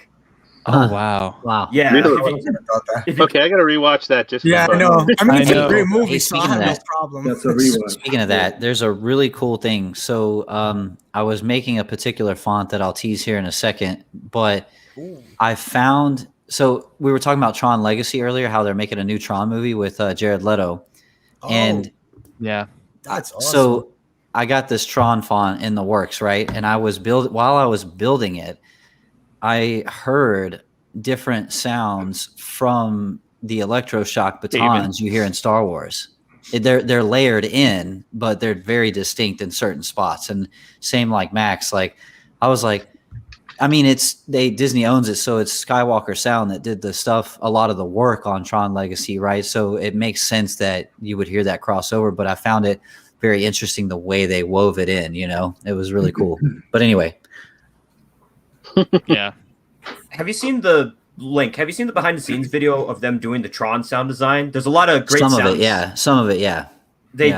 It's from the I think it's the battle arena scene, but they do a breakdown of how they do the scene where the dude throws the disc and he gets he dissolves in like particles. Yeah. And actually in that movie there's the Wilhelm scream, but they digitize it and cut it out when he disappears, but they did use the Wilhelm scream. That's the best. And I never even noticed that. Like first time watching the movie, I never noticed that up until, and then I saw the behind the scenes. I'm like, oh, that's the Wilhelm scream. Yeah, it starts high, and then it's like as he's like collapsing, you get the and it just goes out. Yeah, that's awesome. All right, Link, your turn. Who are you, and what do you do for Saberland? Well, my name is Link, and I like long walks on the beach and of Hyrule. No, so my name is Brandon. I go by Link. It's just I joined the hobby in 2010. And I just the name Link is for my love of the Zelda franchise, but on FX Saber's forums back in the day, that's just the name, the avatar that I gave myself, because I like those games, and that's just what's kind of stuck the whole time. But my real name is Brandon. I'm the owner and operator of RepulseCollectibles.com. I'm also a sound font maker and have been since about 2011, since I more or less joined the hobby. And with Repulse Collectibles, it started off as Repulse Custom Sounds in the middle of 2019. And then after about a year of that, I got an official LLC and created Repulse Collectibles. So that's what it is now. And it's a multi-tier platform. My bad, bro. I had to clap it up for you. Sorry. No, thank you. It has, so we have 4 other, wait, is it 4 total now? Yeah, it's myself, Forza Effects, and then we have Cosmic Ape. His name is Joel. And then we have Dante Saber Designs, better also known as Daryl Donato. These other 3 font makers are incredible. If you haven't seen Cosmic Ape or Dante Saber Designs, you've got to check them out, man. They got some incredible stuff. As far as I guess that's kind of where I've my background in the hobby. Repulse Collectibles is set up to have more than just sound fonts. Eventually, there will be custom sabers. I did try to launch a pre-order for a custom saber called Standard Issue. It was like a Stormtrooper custom design that I came up with. We didn't meet the minimum pre-order, which is fine. That's going to happen sometimes. But there are other projects in the works, and rest assured, in the future, there will be custom saber offerings, mostly in the form of DIY empty hilts. I might work out some stuff to get some installs, but that logistically is more expensive than most people realize. So when I look at people like anybody that's an LGT reseller or someone that truly creates their own custom stuff, of which there are quite a few out there, I really have a lot of respect for all those guys and gals, because getting a Saber product on your site in any capacity, empty, installed, or otherwise, is a lot of work, and it is not cheap. So, but in the future, yes, Repulse Collectibles will offer some custom Saber stuff, and I've got some stuff in the works right now for probably a fall release if everything goes to plan. So just keep an eye on that. So, and then as far as sound fonts go, I was supposed to put out something on May 4th, and unfortunately I didn't get it done in time, and it's still got a decent chunk of work to do on it. It is sound font related. It is not just one font, and there's some other special projects in the works. I usually have 10 different things going on at any given time. Like this, for instance.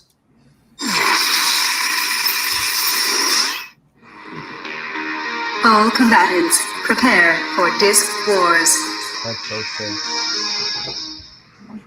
That's sick. De-resolution. So that's not even like that's part of a whole different project, and there's going to be more announcements coming out on that soon. I've got just a lot, so stand by. For real. Aaron. Hi, what's up? I'm Aaron. I am the second Aaron, going by the name of Shadow Tech Sabers. Fairly new thing that I'm trying to kick off while dealing with life. So for any of you that don't know, I kind of got into the saber hobby like around about 4 or 5 years ago. Saw ads for Saber Forge and Ultra Sabers. I bought like one of their sabers, started looking at it, because even when I was a kid, I used to take my toys apart and see how they tinker. So I took them apart, looked at them. I was like, I could probably learn how to do this. Started watching Rob do his tutorials on YouTube, watched some of Shamim's work, watched some of Space Windu, and started doing research on the boards. First saber I ever built was a Saber Forge Acolyte, like their old V1 that they had. Put a Spark Color 2 in it from Nigon Electronics with RGB Tri-Cree LED. Very, very janky work. Very janky work. But yeah, now, for example, I've got like this bad boy. It's a Kaizen Saber Ventus that I actually did all the electronics work with Profi 2.2, designed my own chassis for it. Mm-hmm. I've also kind of in the works of building my own saber. This is just a 3D test print in plastic for sort of a cyber futuristic saber. One of the cool things about this that I'm really pleased with is the use of these side windows that I'm going to implement NeoPixel strips. There's one on each side. And of course, with Profi, you can set up as independent blades, have them be whatever you want, cycle back and forth, be a battery level, indicator. Aside from that, I've done testing for both this guy for quite some time now, and this guy, the link. It was actually pretty cool. whenever I got the message from Link to help testing his fonts. This is whenever he released his initial 10 smooth swing fonts on his site. I remember that. Reached out to me, and I was like, "Whoa, OG Link reaching out to me, this guy! Wow, what a trip!" But yeah, no, it's been super cool. That's awesome, dude. Yeah, and don't forget, you're also playing the role of my co-host most of the time when we do these things, because a lot of the stuff we do together. And you're also one of the very, very, very important key players in the Anger and Lust for Power font, because that wouldn't be what it is if it weren't for you. So and also, if any of you didn't know, a lot of the demo videos that Forrest puts out, the little outro music that's playing. Oh yes, that's me. You're my outro guy. Yes, he's my music guy. Aaron's got some good guitar skills, bro. You got to check him out. Heck yeah. Yes, I've been playing guitar for about 8 years. I've been trying to post more stuff about it on Facebook. Just haven't gotten around to it. Recently, I've been really into the Cyberpunk 2077 game, and I'm slowly getting together a Johnny Silverhand cosplay. Sweet. And I've actually got someone custom making me the Johnny Silverhand guitar. That's and I've been learning how to play the songs by Samurai. And little cool little secret, little tidbit about that guitar I'm having made. So for any of you that don't know, there's a whole bunch of really cool stickers that are on the guitar, all worn away and stuff. I searched around on the internet for days and days trying to find if people had ripped the assets of it and posted it somewhere. Couldn't find anything that was accurate. So I took a random shot in the dark and I emailed CD Projekt Red. I was like, hey, I'm currently in the process of having a custom Johnny Silverhand guitar made for my own personal use. Would it be possible if you could send me the images of the stickers? Next thing I know, next day, they sent me back. They're like, here you go. Wow. Wow. Awesome. So yeah, the stickers that are going to be on it are official from CD Projekt Red. Damn. If I'm able to, if you'd like, legit, dude. I can pull up a picture of the progress of Please do. Yeah, absolutely. Dun, dun, dun, dun. That's cool, man. Wow, Thanks, an brother. official response from CD Projekt Red. Wow. Yeah, absolutely. It's amazing. Like that just doesn't happen. Like that's great. Yeah. It's incredible, the people like that we know and just the folks that we talk to. That's ridiculous. Well, you know the true game devs that are true gamers themselves, like, and they know what the cosplay community culture is in today's times. Yeah, and they're probably just like us. They're like, dude, they want to cosplay. Like this is great, and it's free marketing for them, of course. Yeah, exactly. Yeah. So yeah, I'm not too sure how well it's going to show up on camera, but nah, hey, not very well. You might have to email it to Fours. Send it to me, and I'll put it on the screen. Okay, So send it send it to me over Discord or whatever you want to do. Okay, I'll try something. Just send give it me to a me. moment. You'll be all right. Yeah, and I'll get it up there. So, and lastly, you got me, and y'all know me. I'm AA Ron. I'm Fours FX, formerly known as Fonts by Fours. I'm on repulsecollectibles.com, and slowly but surely, I'm trying to make it happen. This live stream thing is a lot of fun. Made a lot of friends. Never in my life thought I would end up on a stream like I was last night. That was the bomb. So so blessed for that. And of course, you guys here when most of you were on my very first stream, and y'all are like the foundation. So this is just it's the little things. Truly, it's the little things like that happen in my life that really take the edge off of what I do in real life. So it's the friendships, the people who enjoy the fonts that I make, or the fonts that my friends create. The stuff you guys do. Just Haven, your reviews, Max, your reviews, Jeremy, your creative skills. I mean, Rob, your presentation, Aaron, Link, everything you guys, I mean, all of it adds up, and every freaking bit of it means something. There was no rhyme or reason why we're doing this tonight. There's none. I'm not trying to promote anything. Not trying to promote anybody. Like I had such a blast last night. I just had to do it again. I just had to get my boys together and riding that high. let the community real, know. bro. Like here we are. Come and join us. Come and engage with some Star Wars talk. Speaking of Star Wars talk, since there's no agenda or anything, Aaron, I just got it. So give me a second. You got it? Okay. Cool. Anybody on the screen right now did not watch Bad Batch for the past 2 Fridays? I saw episode 1. I have not watched episode 2 yet.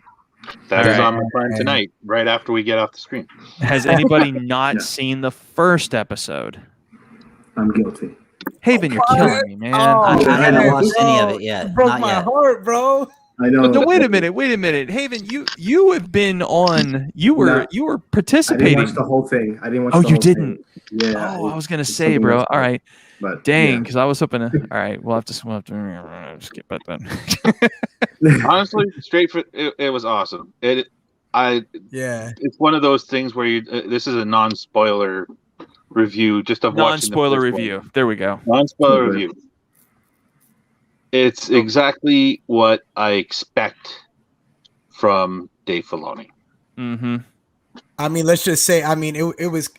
I'll put it like this, man. It really came. Again, no spoiler review, whatever. But that first, like, literally, the intro of that show was like literally like a full circle attaching Rebels to that. I mean, I thought that was beautiful. And for those who saw it, I mean, you know exactly what I'm talking about.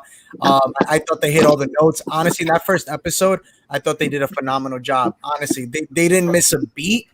And I can't wait for more, to be honest. I really can't, because going into it, I was about at a 70. I would say now I'm at about an 80. About an 80. Mm-hmm. I was actually probably at a 50 going in and going, do we need more? That's what I was first thinking, right? Yeah. Do we need more? The final season of Clone Wars was fantastic. Oh, it's beautiful. So I'm like, did we need it? And now I'm totally happy that the fact that I was like, yeah, we can have more. I'm fine. Go for it. And like Moons, dude. I mean, I totally agree with you, because for a while I was telling my other co-hosts, I have another platform at the Solos Post. We talk about it, and we've been talking about it for a while. But like, honestly, I'm not gonna lie, I was opposed to it, because I was just like, do we really need more clones? Like, we've had Clone Wars for so long. But I mean, in reality, like, when I watch the Bad Batch, it's just different. It's a different like volume that they do and that they speak. It's not our typical clones. I mean, and that is why, they're defective, and that's what makes them so different. So I mean, honestly, I loved it, and I do have to say this. It's not a spoiler, but it's just the family aspect of it, of being a family, and you'll see that in that second episode of you'll know what I'm talking about. Mm-hmm. That would hit home for me, because I am a dad. So when I saw a certain part, for whoever that didn't see that, I mean, it was beautiful. So, yeah, dude, it was so much more than what I expected it to be. I was I'll say this: if anybody in here has ever watched Jackie Chan Adventures, like from way back in the day, my God, yeah, if you dude, I'm gonna say it. If you remember Jade from that show and how annoying she was, and the type of shows like that had the like the little sidekick presence of the little child presence, and they were always getting into trouble and screwing stuff up and making fun of that's not Bad Batch. No. It's not Bad Batch at all, and I'm very happy about that. Filoni knows. He just knows, and he delivered it so well. And y'all got to correct me if I'm wrong. The clones, that's D. Bradley Baker. Yeah, it is. Yeah. He's still doing the I voice. The man of every voice.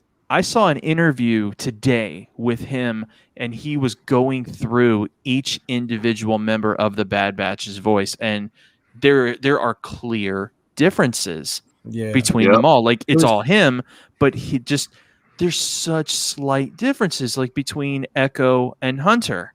Like they're the same clone, but one's a little, down here, and then of course you got Echo. It's so well delivered, and the guy, and if you think about it, the whole show is him. He's the whole show. Talk about how much money that dude is making right now off Disney. Let's talk about that. My man is making so much money for in reality, all these characters. So he's doing good right now. So he's good. getting paid. Dude. Basically, he's basically become what's his name from Family Guy. Seth MacFarlane. Seth MacFarlane. He's just basically, I'm just gonna do everything. Yeah. From Peter Griffin all the way down, every freaking voice. Oh my god, that's freaking sweet. Have you guys seen that video? Have you guys seen that video on YouTube? There's like a guy who does like all the voices, literally. Yeah. There's like every single voice. It's insane. A Family Guy, insane. Are you talking about Brock Baker?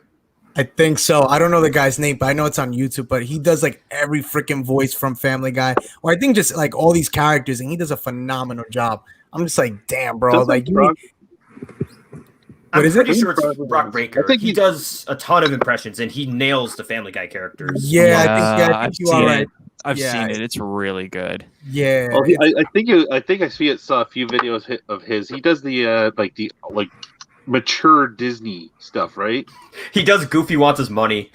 That's what it was. That's what it was. That was but there was, there's this insane like super Disney fan who can do like most of the Disney voices. Like he's got Pooh Bear down to his science. Brian Hall. Like Brian Hall. He does this Pooh Bear and this Pete voice that it can't be beat. It's like it'll make you feel some kind of way. He'll take you back to your childhood, to your Disney afternoon days if you're like as old as I am. So there's this other guy, Black Griffin. If you guys ever heard of him? Yeah. Oh yeah. Yeah. I know him. Check him out. Griffin. The O at the end is a 0. So he does he actually sings very well too. He's the singing voice of Alistair. Really? Yeah. And he does impressions, voice. Yeah, he does everything. And you're like, whoa, there's a Star Wars one. So it's like, you guys got to check that one out. Awesome. Yeah, dude. Yeah, speaking of Star Wars impressions, Link and I were talking earlier today about the guy who is doing the shot in the mirror, and he's what was the Anakin Instagram. What was the Anakin line? No, he was saying he was in a bunch of different characters' voices. He was saying the same thing, just as different Star Wars characters, which was I love it when you call me Senorita. And he did it like as Han, as Palpatine, but when he did it as Hayden, when he did it as Anakin, it was like scary how much he sounded like him. And he's like, I love it when you call me Senorita. It makes me feel nice. And he's like, nice. And bro, like I kid you not, this dude, I don't even know, I forget the dude's name, but yeah, like it's if you just Google like Instagram Star Wars impersonation, I love it when you call me Senorita, it'll pop up. The dude is freaking talented, man. Like it's really good. His and it's Obi hilarious. was really good. That Anakin one was on point. His Han, like he even had the same mannerisms. He's like, I happen to like it when you call me Senorita. You know what he's like? it's so funny, dude. Laugh it up, Fuzzball. Exactly. And he sounds just like him. It's crazy. I still think my favorite Harrison Ford impression is Mark Hamill. Yeah. He gets so deep in that. Like he gets like all the way down here. He's like, You know what the hell they're talking about, kid? All Yeah. the way down. They're looking at you. I don't sound anything like that. Yeah. I don't sound anything like that. Yeah. Mark's a genius. He's a genius. He's a fan at heart. That's the awesome thing about Mark. Yeah. No matter what he does, he's always still a fan at heart. Yeah. And it's nice because he's not ashamed of his role. You know, it's not. It's Yeah. not like he. It's Well, not he like was he's for playing. episode 8. Yeah, Well, yeah.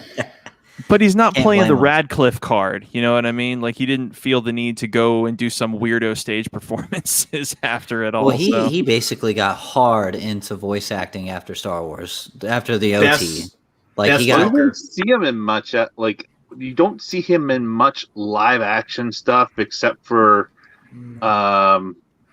You see him in like TV shows. I mean, certain Yeah. more TV shows. Like I once think, in a while. well, like He was what's on The that Flash. one? Oh my god! He the- was, he was on the Flash, and he played Trickster. yes. that was- Oh, that what's The was- the other old one and the new one. There was that Yeah. one with the oh my god, I forgot. It's like I don't mean this in disrespect. That the nerd show, I forget what it's called. Which one? It's like no, it's the one that's like really big. Oh, The Big Bang Theory. There we go. Big He's Bang been in Theory. that. well, he's playing I know, himself. Yeah, with Yeah. Leia. But he makes like little cameos like every now and then in like an episode or something like that. Yeah. He had a cameo in the Kingsman movie as well, Yes, he did. Yeah. Yeah, Yep. he did. Yeah, he did. That's right. which is Yeah, funny he was. because I actually have the original Kingsman comic, and in the comic, he's himself in the comic, but for the movie, they had him play like a completely fictional character that was supposed to be him, but like now he's like some sort of like university professor. Yeah. But I thought it was funny because in like if you read the Kingsman comic, the first like 10 pages are about this Kingsman who's trying to save Mark Hamill from a group of terrorists, and just like the movie, he ends up dying either way. And like in the first 5 pages, it's like, oh yeah, we killed off Mark Hamill, and it's like, what? Well, also too, a lot of like I thought it was. I love seeing him, Pedro Pascal as Whiskey. I thought that was hilarious when they gave him that name. Like what were they like? Whiskey? Like out of all the things that had me on the floor. I don't know. Mm-hmm. Oh, For real. So okay. What do we want to see out of Bad Batch? Because there's a lot of circulating theories, a lot of people who want something, but you know, after giving it some thought, and especially after these first 2 episodes, I really, really, really want to see some character development with what we currently have. Like, I think too many people are caught up in what are we going to get in the season finale? Like, who's going to be there? Who are we going to see? Are we going to see Obi? Are we going to see Annie? Who are we going to see? Like, we really shouldn't be focused on stuff like that. Like, here's a really golden opportunity to just get to know these guys, and honestly, the path that's laid out for what these guys are going to get into, it's very promising. I think they've got a real formula for success on their own. Well, that's the thing is you've got a very good, unlike all the other clones dealing with that are just obeying Order 66 and in episode 7 ending at the where it did basically. You're now kind of seeing the world through their eyes. Yeah. Well, you're seeing the world through the eyes of someone who didn't want to follow those orders. Yeah. And thought those orders were wrong. And even though, and basically just like Rebels, it's a family. Yeah. Basically, you got a family of people who are going to navigate this world that's basically spit them out now.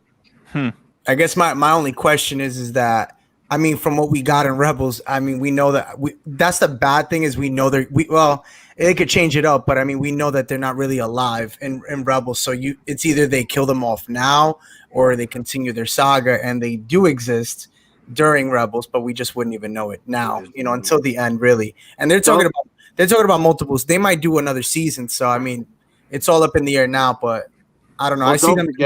We had there's like stuff like the end of Rebels basically said that Rex participated in the fall of the second Death Star, right?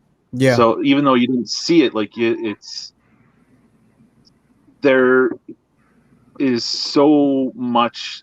There's so much galaxy out there that they could basically live their entire lives with never going back into conflict, or living on the outskirts of the world that they're in, and maybe dealing with guys like the Hutts and all those other outlaws.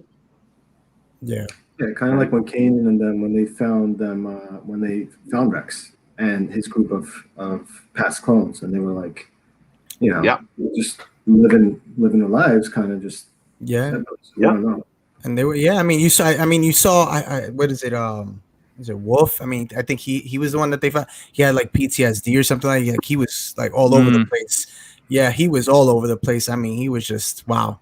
And I mean, but we knew that though. We knew as time went, the clones do become, that we saw it with Clone Force 99. I forgot the original clone, the oldest one. I mean, he was like, he was defective. Like literally, like half of his face was basically deformed. So you do know as they do get older, they do go through that. And listen, hey, they could live a regular life. We see that with Cutler Kuhn. So it's possible, but it's just, as they get older, that's the unfortunate part. Yeah. And maybe that was why, again, they didn't want to do all that funding for them because, I mean, at the end of the day, either or that too, or it could have been, well, I mean, we know why. I mean, I don't want to spoil it because I know not everybody saw the second one. So right. I get this weird feeling, and I know it's not true, but I get this weird feeling that with all of the creation of Star Wars content happening, it's almost as if it feels like they're gonna try to turn the sequel trilogy into legend. Like I just feel like they won't do it, and I'll tell you why they won't do it. Because when the prequels came out, all right, especially Episode 2, there was a tremendous amount of hate for it. There just was. It's like for all of you guys who grew up with the prequels, you guys were kids. Like it was marvelous stuff on the screen. It's your childhood. But for guys like me, I was in my 20s. And you could not get on the internet without somebody crying about how soft and smooth things were. It was like it was just and it carried forward. It really did. Yeah, OT veterans really had a problem with the prequels. They really did. Well, yes. I mean, but then you fast forward 10 years and they've moved on and you guys that grew up with the prequels are like, this is the best thing since sliced bread. Yeah. So and now you got the sequels, and like people just rip them apart completely. And but nobody, and I find this funny about communities, nobody wants to acknowledge the prequel hatred. Like they pretend it didn't exist. No. They just don't know. It existed. It exists. I think it's just a lot of the times we try to cut it because it was such a you did get the cartoons right after, so I feel like that kind of mended the wound a little bit because the Clone Wars was great. Like the TV show itself was, even the other animated one that they came out with, the one that they just came out with on Disney, that one was really, really good too. So I mean, was that the little like 5-10 minute episode ones? Was that the one? Are we talking about the ones from 03? Yeah, made by Genndy Tartakovsky, the Samurai style ones. See, a lot of people believe that Clone Wars is the real Clone Wars, like because that's the only time you ever get to see Anakin's trials. That was the only time. Yeah, they never put Anakin's trials in the 3D Clone Wars series. It was only in that cartoon, and there's a lot of debate. Were those his trials or was that legend? So. I don't know. I actually still own those on DVD. I watch them every now and again, and they're still a lot of fun. Same voice actors except for Anakin. He was so whiny in that one. Master, don't forget back at the original trilogy time though, they had a lot of cartoons then too. They had droids, they had the Ewoks. And you guys and for whoever was around that time, there was a lot of hate with the Ewoks, those teddy bears that they used to call them. Oh my gosh! I mean, there was hate too for the OTs. I mean, it just wasn't it wasn't really known like that. Go ahead. There was a little hate for Return of the Jedi. I still know a lot of people out there who are like, it's the weakest of the original trilogy, but I love Return of the Jedi. Me too. Best movie, best out of all 9 movies, it's the best one. Yeah, definitely. Well, you also got that whole scene of Luke, basically, to me, him so almost turning to the dark side. Yeah, it was when Vader taunts him with Leia, and he just loses it. You see him like keeps slamming his saber on. Like that's like I'm sitting there going, he's gonna turn. And I love that. Yeah, and like right folks, before that, like if you remember, like the light, like half his face was dark and Yes. just lit up, Light, and yeah. it's like the perfect like lighting. you know, and a lot of OT fans will debate you into the ground about how Empire was the best. There were scenes in Return that were much more gripping. Like, I mean, you're never going to argue away I Am Your Father. That right there, out of the entire original trilogy, that was the shock point. Yeah. Like there were audiences that just in the movie theater, like they had no idea. But there were points in Return of the Jedi that made that movie for me. The Luke and Leia's talk on the bridge, that was one, and then it went straight to Luke and Luke and Vader's talk, and then the whole bit with the Emperor, which, I mean, start to finish. And I wish that was the Emperor we got in Episode 3. In retrospect, the Emperor we got in Episode 3 was a little funnier. Yeah. But you didn't. That Emperor was not in Return of the Jedi. You know, he was actually prefer the Senate. I prefer the Clone Wars Emperor, like that's like the Clone Wars Darth Sidious, to like the prequel Emperor, because which one? Because he had 3 different actors, and Tim Curry played one of them. I'm gonna say it's the Tim Curry one. I honestly, to me, my favorite part. Order 66 was no. Was that the Savage? The Savage part? The Savage fight. Was that Tim Curry? Small, where it's basically just pronouncing how better he is, basically. That he's too like this guy that he trained to basically, do what he does, and like who he trained to be a fantastic swordsman, and then he just absolutely annihilates him. And it's basically just like, I'm gonna shut you down right here. Yeah, right? That's how it was. But again, I was really expecting the Emperor we got in 6 to be in 3, and that just wasn't how it was, because there were some very soft spoken moments in 6 where the best part of 6 was how condescending he got with Vader. That right there, like he talked to Vader like he was talking to a child, like he will come to you, and then you will bring him before me. Bring him before me. like dude, do I have to spell this out for you? You will bring him before me. Yes, master. I miss that Vader, or that of course I miss Vader, but no, I miss that Emperor. I really did. It was the arrogance with it's the arrogance with the sternness from Return of the Jedi, where he had the arrogance in Episode 3, but he was more just it was too much played up. Like he wasn't scary in Episode 3. He was scary in Episode 6. He didn't talk to Anakin the way he talked to Luke. When he talked to Luke, he spoke to Luke like, you're gonna lose from start to finish. Yeah. Your fleet is lost, and your friends on the center of the moon will not survive. Like, he didn't speak to Anakin that way. With Anakin, it was like, he's the trying to Jedi recruit are him. taking over. Yeah, he's wanting to recruit him.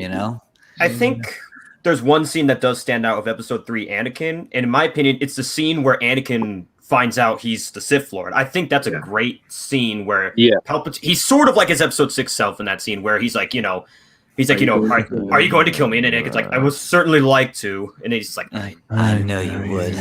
he's getting cocky in that scene because And by you know that that point, I liked how sorry. much that in episode 3 he said so many lines to pay homage to his original lines in the OT. You know, like I can feel your anger.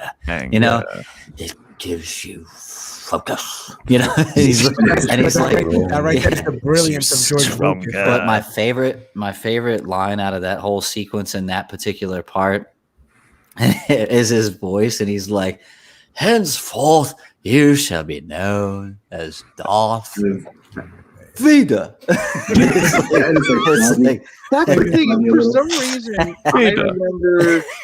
I remember there being someone showing a alternate take where instead of going Vader, it was a more of a dark, his voice almost changed right there, where he's like, "You'll be known as Darth Vader."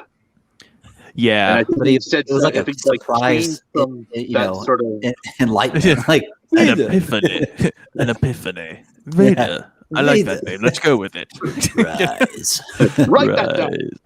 Yeah. Rise. What the hell is an aluminum That font fountain? you just heard a second ago, I've got all that built in, man. It's so good.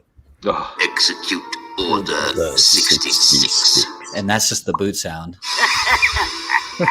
Yeah.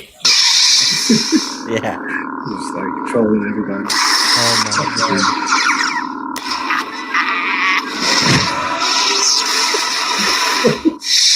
Henceforth, you shall be known as Darth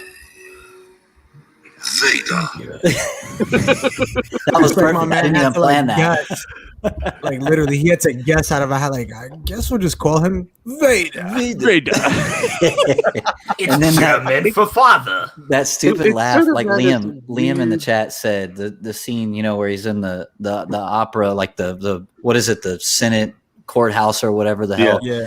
And he's just throwing those things at Yoda, and he's like those laughs that I still to this day I'm like, who wrote this shit, man? It's great. Hold up. Let's talk about when my man does like a 360 freaking spin in midair. Yeah.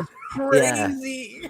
I'm just gonna say it's treason then and do a spinning 900, you know? Bro. Yeah. Yeah, Dude.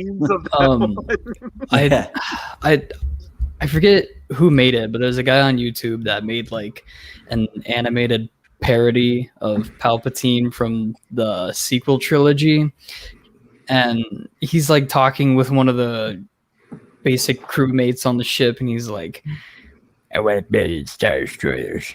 You want a million Star Destroyers? I want a million Star Destroyers.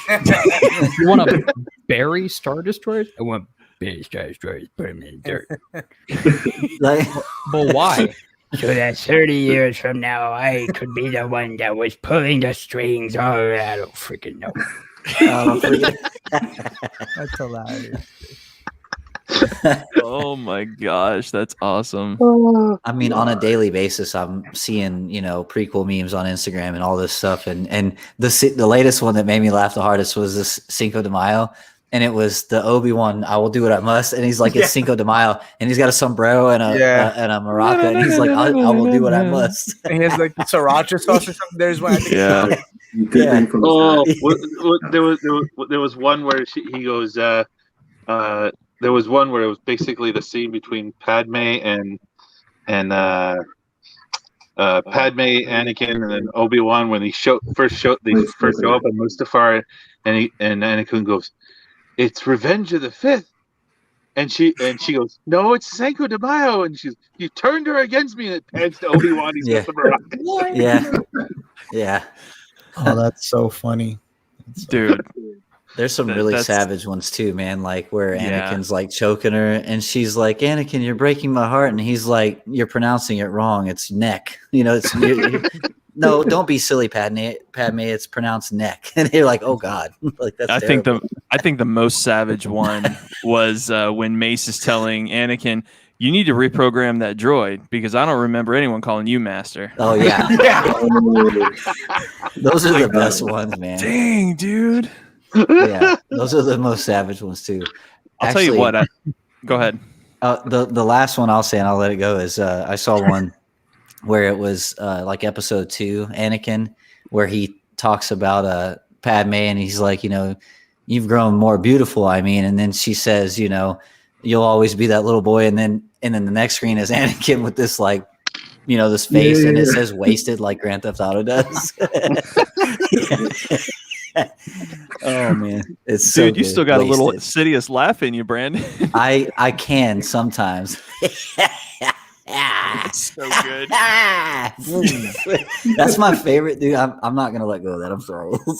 It's so good because it's hilarious. Well, That's it makes why. no sense in the writing. It's like, well, he's throwing big objects at Yoda. We have to have him do something. Let's just have him cackle. Like this is, it makes no sense. Have you guys seen Sam Witwer's interpretation of Palpatine? Because when he was doing Palpatine for the Force Unleashed games, he tried to go back to Episode 6, the Emperor. Well, he did some Palpatine voiceover in Clone Wars too. Was that Sam? No, not all of it, but some of it. Yeah, some of it, and honestly, I think Curry did it better. He does a really decent Palpatine, but he's not the best at it. He's the Maul voice. That's his claim. He's Maul, but more than anything, he is Starkiller. Well, of course, Starkiller first, but I hope that they make a Vader show and they have the introduction of I hope they make Starkiller canon. I'm not gonna hold my breath, but my God, can you make money hand over fist? It's been 15 years now, and he's still young enough to play the role, dude. Easily. If you can get him link up with Ahsoka, that would be freaking sick, man. I don't know if they existed in the same timeline. Well, yeah, they did. Yeah, did they? They did. Yeah. Of course.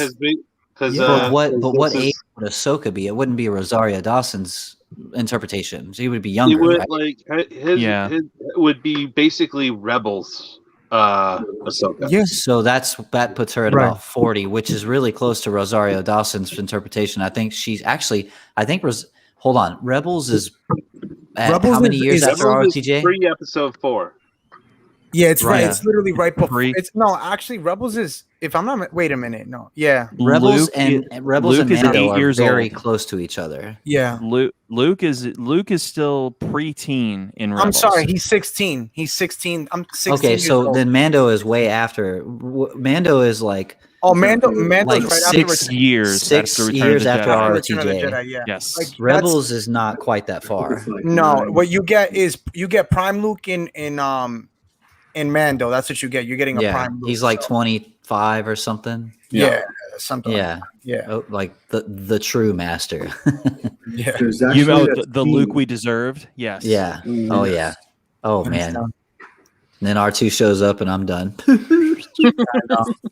That's what did it. I'm watching Baby Yoda touch, Mando's face, and I'm like, this is really good. And then I'm like, I'm not gonna do it. And then Luke shows up and I'm like, this is really, this is so good. And then R2 shows up and I'm like, and then they're all in the elevator. And you're knew, but we knew it. You knew it though, because I mean, if you saw Moff Gideon's face, man, his face lit. Oh, he was. He saw that. Oh well, when they said the ship was flying in, and you see the X-wing, I mean, that was it. I knew. I mean, everybody knew right then. Yeah, you knew it. I think everybody. Moff Gideon was filling up the diaper, bro. Like he was. Seriously, bro, he was. Honestly, to be honest, they should have played the theme music of "I Need a Hero" when he was coming, man. Oh man, that would there's a video. Somebody did a rescore with that. Yeah, I know. That's what makes sense, man. It was so epic, man. If they would have did that, that would have made my day. Gotta be larger than life. Yeah, hell yeah, dude. And it like goes perfect with like the elevator where you see like the doom doom doom. Oh yeah, so perfect. Do you guys mind if I share my idea on how I think Starkiller could come back? Sure, please. Sure, yeah. So my idea, and this isn't an idea I came up with, but I'm a strong supporter of it. But you guys know about the Inquisitors, right? There's 12 Inquisitors. There's concept art of Starkiller as an Inquisitor. Yeah, and my idea is that there's 12 Inquisitors, but similar to the game, Vader has a backup plan with Galen Merrick, and he turns out to be the 13th Inquisitor. He turns out to be a secret Inquisitor that's sent out and deployed, but he only works for Vader. Palpatine doesn't know about him like the game. Was he aware? No, you're right. He doesn't. He doesn't know. You're right. I don't think You're he right. was aware of Galen in the games, at least up until he Up until the second up one. until the betrayal scene. Point, up until the betrayal in the first game. Yeah. In So which, I thought. Oh, sorry. And then he goes and finds a drunk Coda. Yeah, Hey, you know what? I love Rom Coda was. He made that game for me. Like, as much as I enjoyed playing as Star Killer, I loved every interaction with General Coda, and just well, it was great. It was a great concept because when you have a character this OP, you have to have some supporting characters to level him out, and they did a really good job with it in the first game. The second game was really fun to play. It was extremely short, but the story was very rushed. It wasn't done well, and blah blah blah. they made whatever. up. But They made up was, for it in DLC though. It was well, the DLC is really like they said, you know what's the craziest outlandish thing we could do? Mall killer, the Maul and Star Killer clone hybrid, like what's the evil most outlandish Luke, thing we could do? No, I'll tell you what it is. We kick Ewoks like footballs. That's what they did, and it was epic. That was the best. My son and I sat there, and we had Xbox 360 at the time, and you know what makes me laugh to this day? To this day, what that game series did for me that still to this day makes me laugh so hard is the mind trick stuff. And he's like, "These men are your enemies," and he's like, "Yes, my enemies." and then he straight up makes them commit suicide. They're like, "Yo, you don't need to be here," and he's like, "I don't need to be here anymore." It's like off the cliff. Wow, that's really dark. They really went there, man. You had to look for it because they only did it once, and in one of the DLCs, when you went into the little station where they planted the incendiary grenades, if you force push two specific troopers into one of the pits, they'll go, "Oh, ah!" Yeah, and that's the only spot of the game you get those sounds, because so back funny, then the man. Wilhelm scream, there was another scream that came before it, and it was like, "Ah!" So and they always see Max knows exactly what I'm talking about. "Oh, ah!" And it was always those two screams. Yeah. And I'm like, the fact that they put those two guys right there in that part of the DLC, that made it for me. That was so funny. Easter eggs like that are great too. Like Jedi Fallen Order is really great about this. Like there's one section on, I think it's Kashyyyk or something, where you're climbing on these grates and you're like, you see the character climbing, and then above it you see the glass, and on the inside there's these two troopers, and they just randomly say, "Oh, well, at least we have the high ground," and it's like, I see you, I see what you did. I mean, there's exciting news. There's exciting news for that, dude. It's rumored that in 2023 they're coming out with the game, so it's far.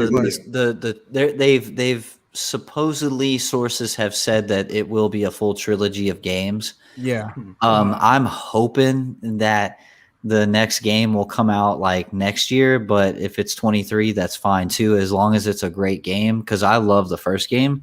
Yeah. And I want to see the evolution of Cal. Cal Kestis is like one of my new favorite, like top 5 characters of all time. Like I really like Cal Kestis. He's a character that could fall into the Bad Batch too, as an underground character. I mean, he could have showed up in Mando. I think deep down I always knew it was going to be Luke, because it can't be anybody else first. But part of me was like, it could have been Mace. It could have been Cal Kestis. Ahsoka could have came back. Ezra, as far as I was. It could have been Ezra. There were so many it could have been that were existing in that same time frame. Men of Masood, man. Men of Masood. That's all I'll say. They should have. I mean, he's in talks right now. Wait. It was supposed to be. The rumor was that other guy. What's his name? Rao Cam. I would have picked him over Masood personally. Yeah, he's cool. Yeah, I mean, cool. That's a personal thing. I'm not against Masood, right? Yeah. But they both. Honestly, I'll take either one. Honestly, Aladdin was not his fault. It wasn't. No, it wasn't. That was not his fault. The writers fucked that up. Oh, I'm sorry. I'm sorry. Whoops.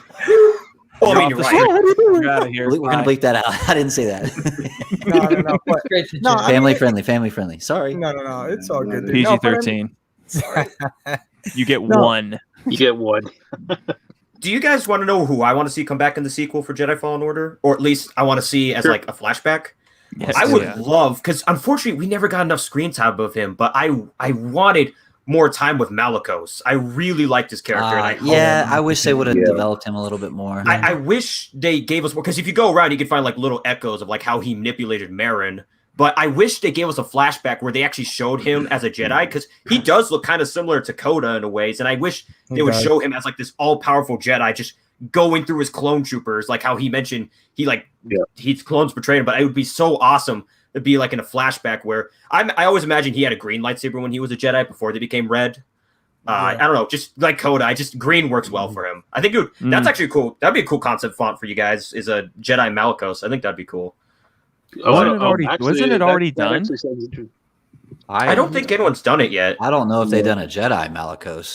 There's not really any material to draw from for that. I mean, other than the existing content, which you'd have to kind of. I don't know how I would do it. No, I've already got my next 3 fonts already planned out anyway, so it'd be a while. So are my next 30. It's just an idea. You guys don't have to do it, but it's it's just for fun. I agree with Liam in the chat. We need Cal in live action stat. They better do it quick. My man is still young. Get him, use him. Like, don't wait the way they did with Sam Witwer. That was such a drop ball. No, look, Sam Witwer's still good though, bro. Sam can still do it. Have you seen that man's face? No, the dude still looks like he's 20. No, he does. I mean, good looking. Disney magic. Yeah, no, I mean, listen, I'm all game for it, but do I think they'll go that route?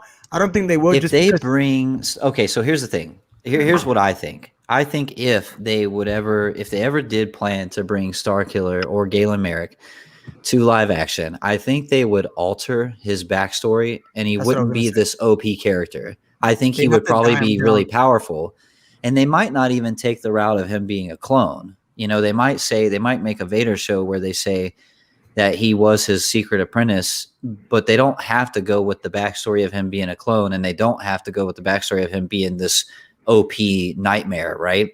They could do it however they wanted to, but I promise you this. If they ever bring back Galen Merrick, or if they bring him into canon, especially live action, and they don't get Sam Witwer, that I promise you, I will bet $1,000, like cash money on the table. If they bring Galen Merrick, the character, to live action in any capacity, they will use Sam Witwer, because they know if they don't, it's over. Yeah. No, well, that's his baby. I mean, either way, I mean, they know that that's his character right there. He is the guy, and he has this like a decade of rapport with Lucasfilm as Maul. Like, of course they would use him. It's his character. I'll say this: before you see him, you'll definitely see Cal Kestis before anything. I would. That's fair. He's that's still fair. young. And that's fine with me. That's fine. And I I'll love say Cal. this only because he's a lot more of a Disney character, and I say that because if you think about, obviously, Galen Merrick is a darker character, very dark character. He has crazy, insane powers that, I mean, my gosh, it's scary to see. It's kind of like they take that route. Yes, I agree. It's definitely Old Republic type of powers. So I don't know. I mean, listen, Kneel I'm all or die. listen, I'm for it. I mean, he's my favorite character. I mean, Sam at Absolute Sabers knows. I wanted his saber so bad. I went the Malgus route, which I'm not upset about, but listen, bring him on. I'm all game for it. I just want my dream casting would be Sam and Peter Stormare as that's my guy right there. That's a saber now. Slice the cheese with that, bro. Yeah, for real. Stormare for who? Coda. Who? Coda. Who wants to play Coda? Dude, yes. So much yes. Now, I never thought of that. Who would you give for Juno Eclipse? Perfect voice to be that sarcastic old blind dude. That is, that's just my dream casting right there. Yeah. Was it Jeremy? Juno. You know who's kind of coming into my mind right now for Juno is the gal from the Amazing Spider-Man movies. But I don't know. I don't know if she would work, or Scarlett Johansson maybe, but they would have to dye her hair Which blonde character? again. No. Not Scarlet. Scarlet. Wait, what are we talking about? I'm sorry. You'd need somebody for Juno. You need somebody a little snootier. Yeah. You mean and English, right? She has an English accent. Yeah, she's got the British accent. Yeah. Yeah, we can chew on that for a while, but I like Peter Stormare as the only problem with Peter Stormare as Coda is Peter might be almost too old, because he's really up there. Coda wasn't that damn 67. old, but he looks like he's 107. Like I mean, I love the guy, but he's his age is he's not one of those people that have aged. Well. I'm not gonna lie to you, bro. Wait, we're talking about Ram Coda, right? Yeah, Ram Coda, bro. Ram Coda. I'm not even gonna lie to you. He kind of looks like Al Pacino, bro. See, and that's another problem. Al Pacino has not aged well either. Nah, dude, man, it's terrible. But I Stormare fits better in my opinion for that role. Yeah, but that's a good one. No, you know what? Hey, I know who would play a good Juno. I can't think of her name. Daenerys Targaryen. Oh shoot, Khaleesi. Yes. Yeah. Emilia Clarke. Yeah. Yes, she would make a great. That's a good one. Juno. That Eclipse. is a good one. I'll take it.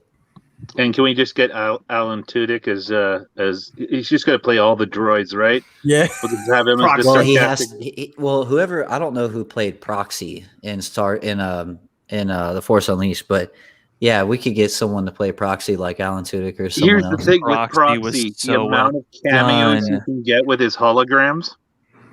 Yeah, he did too. He could basically hologram into whoever. Yeah, Proxy. I loved Proxy. I really did.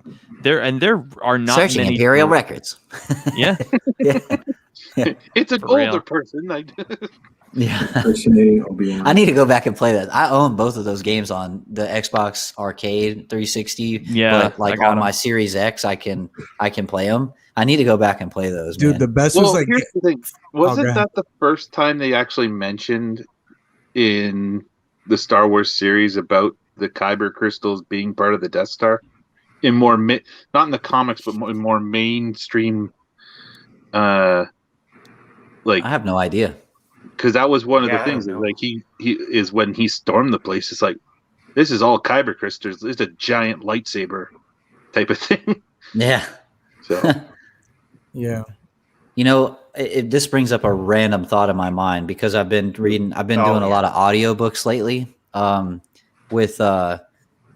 I read the first two books in the High Republic, the main like adult novels. Like not it's when I say adult, I mean like it's not like they have like kid level stuff, then they have like teenager stuff, and then they have like adult stuff.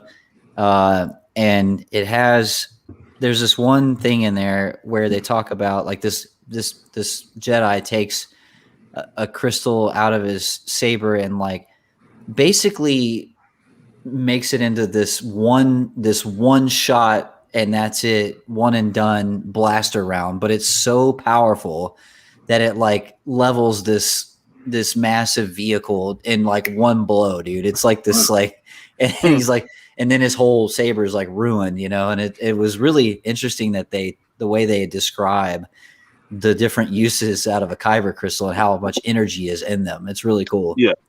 Portable technology. I'm really excited for the Acolyte because my theory, because that's the upcoming like High Republic show on Disney Plus. My theory about the Acolyte, because I heard some people were saying it's going to be Palpatine, but that can't be right because the High Republic's 400 years before the prequel, so not even Plagueis would be around. No. Mm-hmm. My theory is that the Acolyte might be Darth Bane's apprentice, Darth Zana. The Acolyte is 50 years before the prequels. So you have this is the beginning of the Night Sisters, and this is at the end of the height of the Republic, and this is the beginning of Plagueis and Sidious together. So this is that we can get that, and the show is actually. I'm sorry, guys. I know all this stuff because I talk about it on my channel. So, let your nerd shine. This is all new to me. So and to be honest, I talk about this on my other platform with my co-host at the Solos Post. So this show, like I said, it's actually going to be a female-based show, and it is going to be insane, guys. Like literally, and this might be the beginning of the Night Sisters, who will be a Sith, and this is supposedly that Sidious actually had an apprentice that was female, which was his first as a Sith, which was pretty insane. And so it's a pre-Darth Maul type of thing. Pre-Darth Maul, but we can still see a young Darth Maul because we do know that Darth Maul had, when he was younger, he did have a lot of he had like little side missions If you like you read about it, like, if I remember correctly, Sidious took Maul as an infant, and this was Yes. well after he killed Plagueis. yeah, and he put him to the test. Literally, he sent him So out Maul came way later than this time frame, from what I understand. So we're not going to see players, or we are.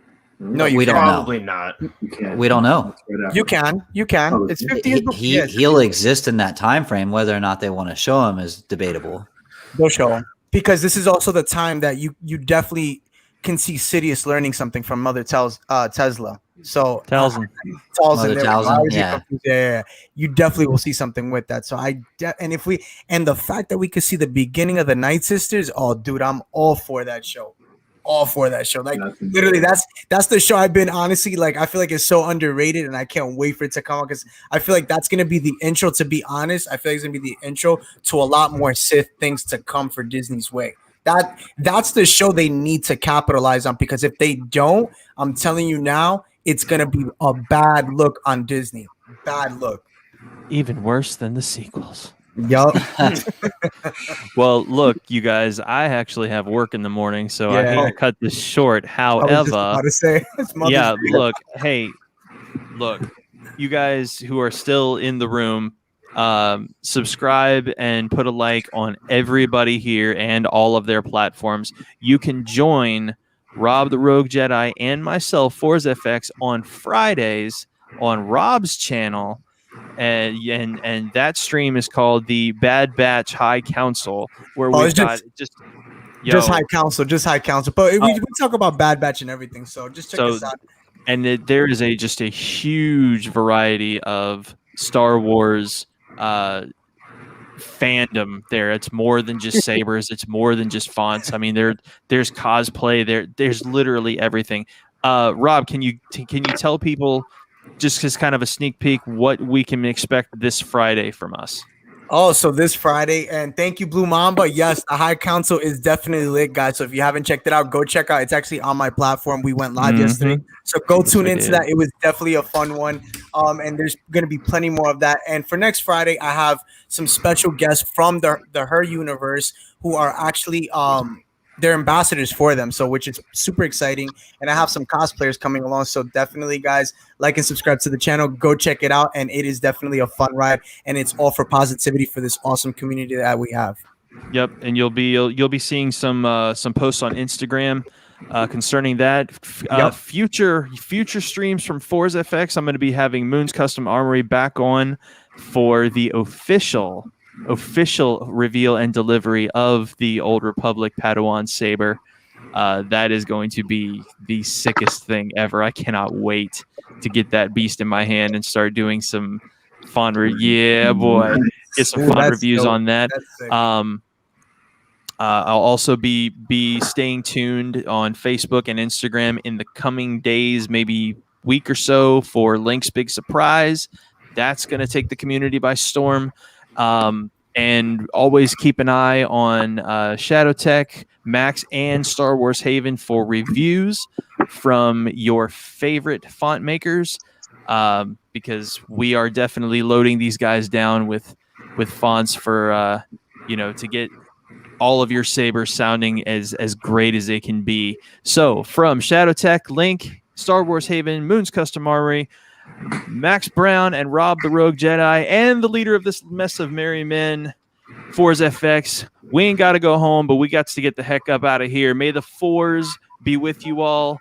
Have a great night. And for those who sub to Rob, we'll see you Friday on his channel for the High Council. Peace. See ya. Good night, fellas.